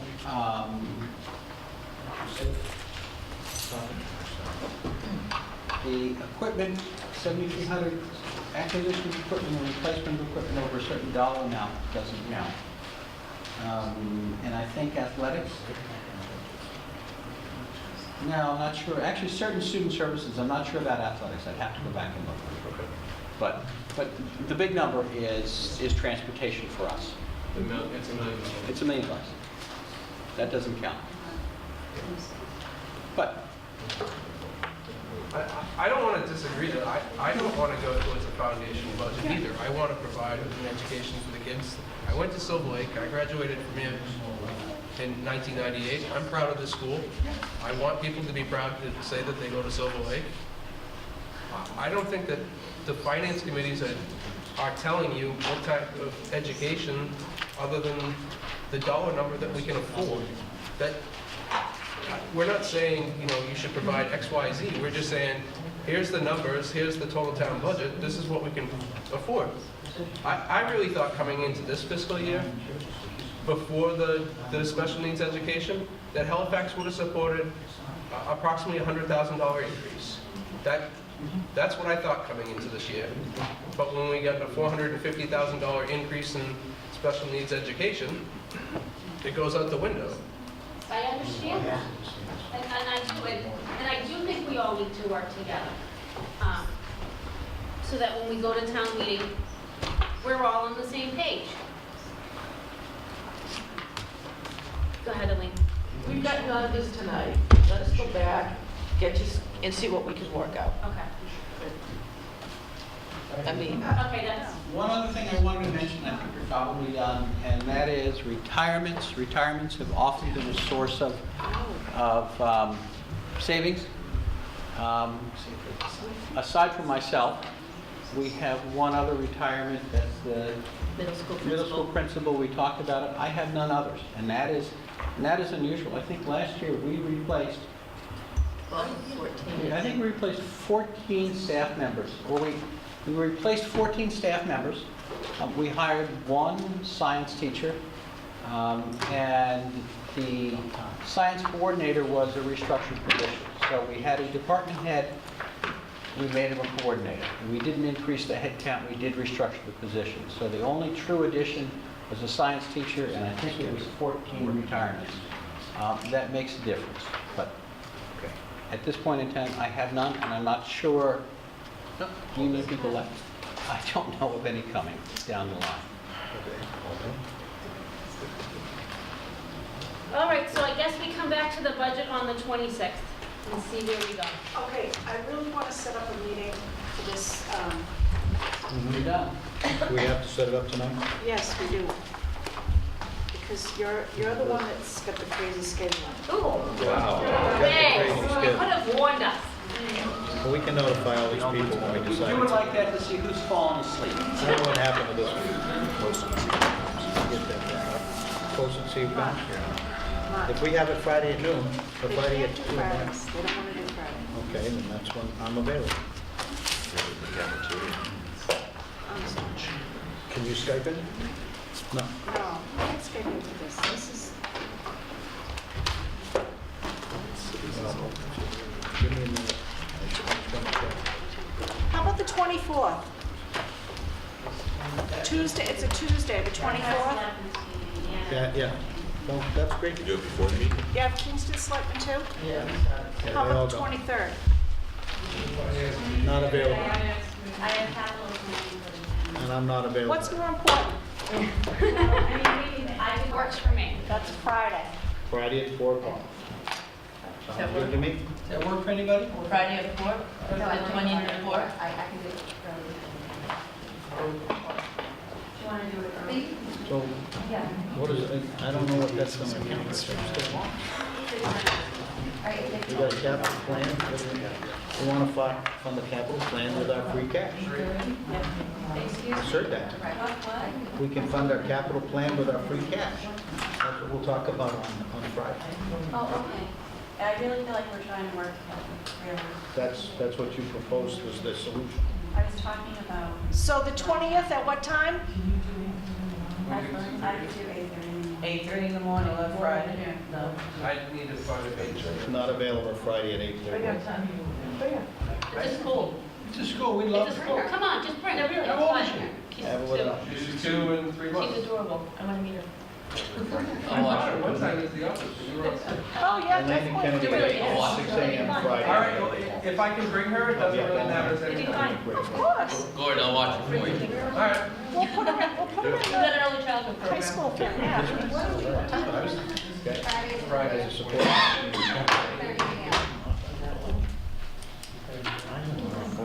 8:30? Susan? I can do 8:30. Mark, can you do 8:30? I land at Kennedy at 6 a.m. I cannot be here at 8:30. You can't be here at 8:30. Parachute out and Now, if I can get out of the trip, I'll be here. If not, you guys, that's what I do for a living. How about a Saturday? Okay. How about a okay. Saturday? How about a Saturday?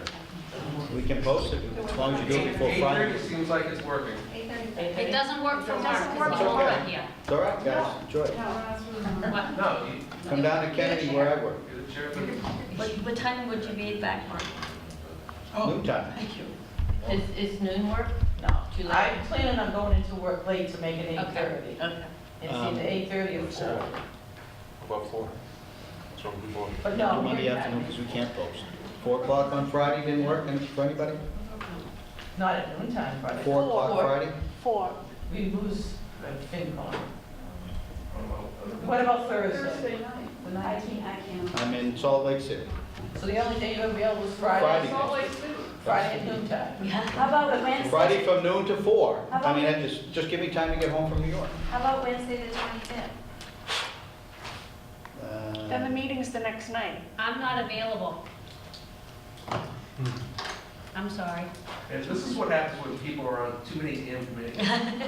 Welcome to the club. Can you guys hold? I mean, can you guys do this one? Or do you If have- my schedule's the Can we toughest, do just the give me 23rd time to figure early? out when I can get off next week, if I can switch trips. Can we do the I 23rd? can Saturday the, Can we do the 23rd early?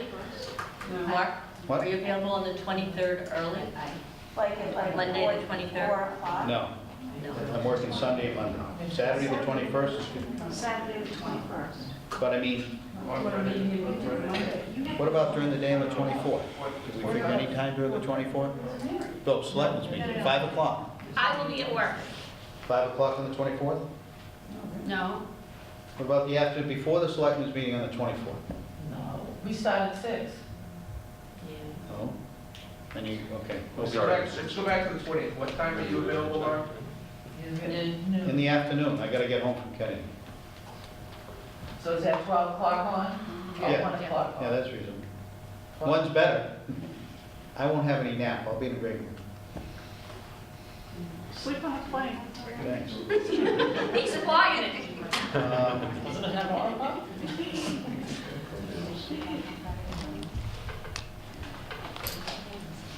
If you guys just, well, I think we got some pretty good dates from everybody. I'm just trying to see. But Thursday is the, what's Thursday? No, we're not doing Thursday. Friday, the 20th at 2:30, is that what we're saying? We're getting there. We're this close. 2:30 on the 20th. I would, the thing is, there's no Plimpton selectmen here, and so I don't know if they're available. Well, we're not going to hold it up for the Plimpton Selectmen. Let's see, Halifax Town Hall's closed. No, I'm not saying that. I think that the group here is the key to get this done, and we'll let them know. I know, we've got one member who can only make it between a couple of hours on Friday afternoon, so we're trying to work with that. I understand. Well, So how about the 20th at 2:30? yeah. Then we, none of us will miss too much time out of work. That would be great. I can't make it. Can you leave a recording device? All right, is this the final time? Just 2:30 on the 20th. And Jim, here, can we have this room? Or is there somebody else here? No, you can have it. What time is the meeting? 2:30. Okay. Friday afternoon. That's fine, I was just thinking Teachers school will be running the dismissal. other way, we'll be coming in. Yeah, What time I was does thinking school school get out? dismissal. Just 2 o'clock. 1:58. So it's going to be chaos with the... No, you'll be just past it. Oh, it's Friday, they want out of here. Yeah, you'll be Here, over. quarter past 2. 2:25. Yes. Does anybody need materials between now and then? 2:10 is pretty. I'd like From the to, administration that is on the group, I like that. Whatever you plan on discussing or presenting, you have it ahead of time. I think, is there any other search that we have available that we can share with them in the most of my notes feel like anything? They had the capital plan, you talked about, In this handout. the last meeting, we had the Sutherland and Six and the dollar amounts, those kind of stuff. I think it's all out there. All right, I still don't know why. Capital plan, is that something? Can whatever you have tonight be sent to us electronically so that we can provide it to other people that aren't here? That's where I was going. Yeah, I'd like The to- administration can, to do that on a limited basis. I'd rather have everybody have the material that all of us have, so we don't have to look at a piece of paper at the last Right, minute. but I can't distribute it. All right? We'll send it out soon. So you just said, Mark, you made a comment about capital planning on Tuesday, what did you mean by that? Well, we have a capital plan, so it's one of the tools we're gonna be using. Oh, I thought you said on Tuesday. No, I just want to make sure everybody has all the paperwork electronically, whatever they want, so nobody shows up at a meeting, we give them a piece of paper and they go, I haven't seen it yet. So you've got everything. That fair? Yeah. And we've got a lot of information from what your point of view is tonight, Kingston's input. I appreciate the finances and, you know, we've got some numbers. I feel a little better on understanding your plight tonight, but I still don't have any idea where we're going to vote our budget. As a town resident, how can we request a copy of that material? Sure. Suggestions? I'm happy to document my email, I would love to get. Why don't you post it on your... Which position are you running for? I would recommend going to that board. Are you running for one of the positions on? I'm trying to be an informed voter, I have no intention of running, I don't know how you all do this. You want to be on the finance committee? I'm sure you could buddy up with them, they'll share. Yeah, I appreciate your involvement in the program. It is, and there's always room. Someday, Okay. I like to do my research. Good. Just so you know, that's how I started. I I'm know sitting Casey. right over there. I hear it, it's coming. All right, so we have the revenue subcommittee set up for next week. And we're going to post that And it will tomorrow. be posted tomorrow. Thank you very much. Lisa, would you make sure that gets posted, please? Plimpton Town Hall closed Thank you. tomorrow. Well, Right, but if we We can send it send it out out. tomorrow, we will be posted. Unfortunately, I don't think yours actually The is. reason our town hall is closed, we don't have much revenue, just put it all together. Thank you. I was going to highlight that. All right, Mr. Superintendent, are you going to finish up? oh your yes, Christmas? I read the calendar. calendar now. Vote the calendar, at Can least. I ask you to please vote the calendar?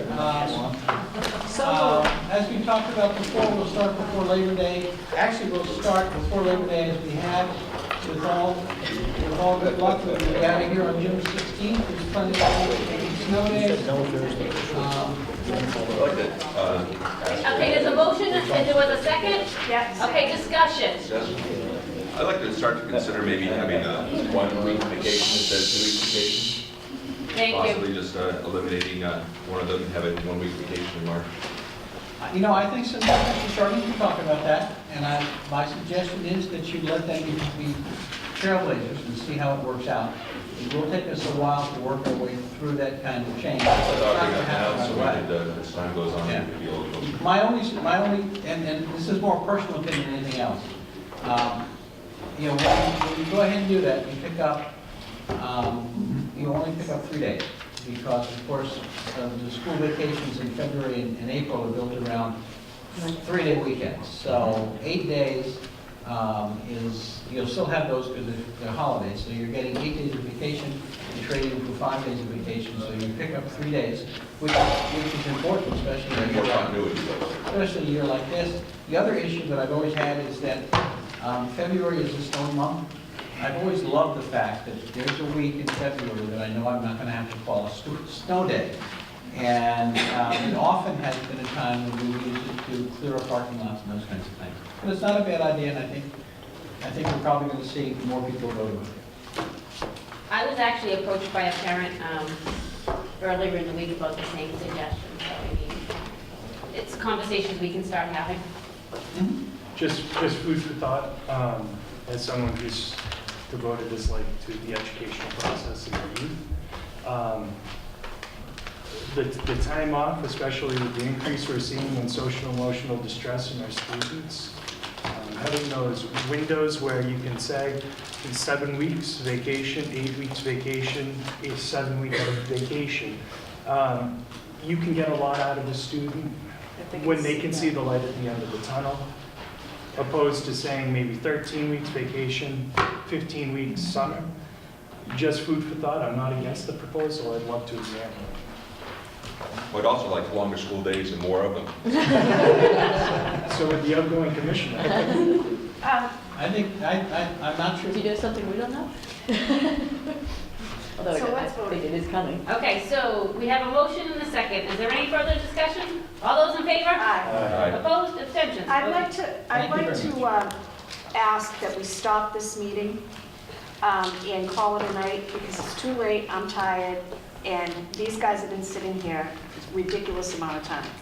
We've got another meeting on the 26th, although I'd love to hear the MCAS information. It's just I here. will forego it for tonight, we've got copies of it. If no one else disagrees with that, If that's a motion to adjourn? that's a motion to adjourn. Second, according to Mr. Creed, that's a non-debatable. Non-debatable, so all those in favor? Aye. Opposed? Abstentions? I do have one question though. Do you want all of this on the agenda for the 26th, or are we just having a budget meeting? That's all we've done so far, we shouldn't have an actual meeting. No kidding. For my sense, we should. You gotta put it on. For my sense, we should Carry- finish, we should carry finish the the business. We should. Unfinished, over to the, I okay. think we should, yeah. Thank Because you. I want to hear about the problems. What you guys have to talk about? And the 14-15 budget. Sorry, you guys, the 14-15 budget. I'm going to send you guys my Netflix account. All right. Because I think we need to talk about what I talked about. I understand, I want to make sure that as the I wanna- superintendent and I are discussing, Right. putting together that agenda to I post want the to let it meeting. go out to the town, so they have in writing that we're planning to be on this. Okay, Should do it now, we can do it now, or we can't do it now. We have to close that meeting for the 20th. all right, Yes. Yes. We're just going to post it tomorrow. unfortunately, since we did that, Mark, Yeah. What do I get now? oh, wait a minute, Maureen's the chair of building and grounds, correct? You got it. Okay, there you go, that's your problem. I can't publicly, We adjourn? yeah, we adjourned, we vote. We're done.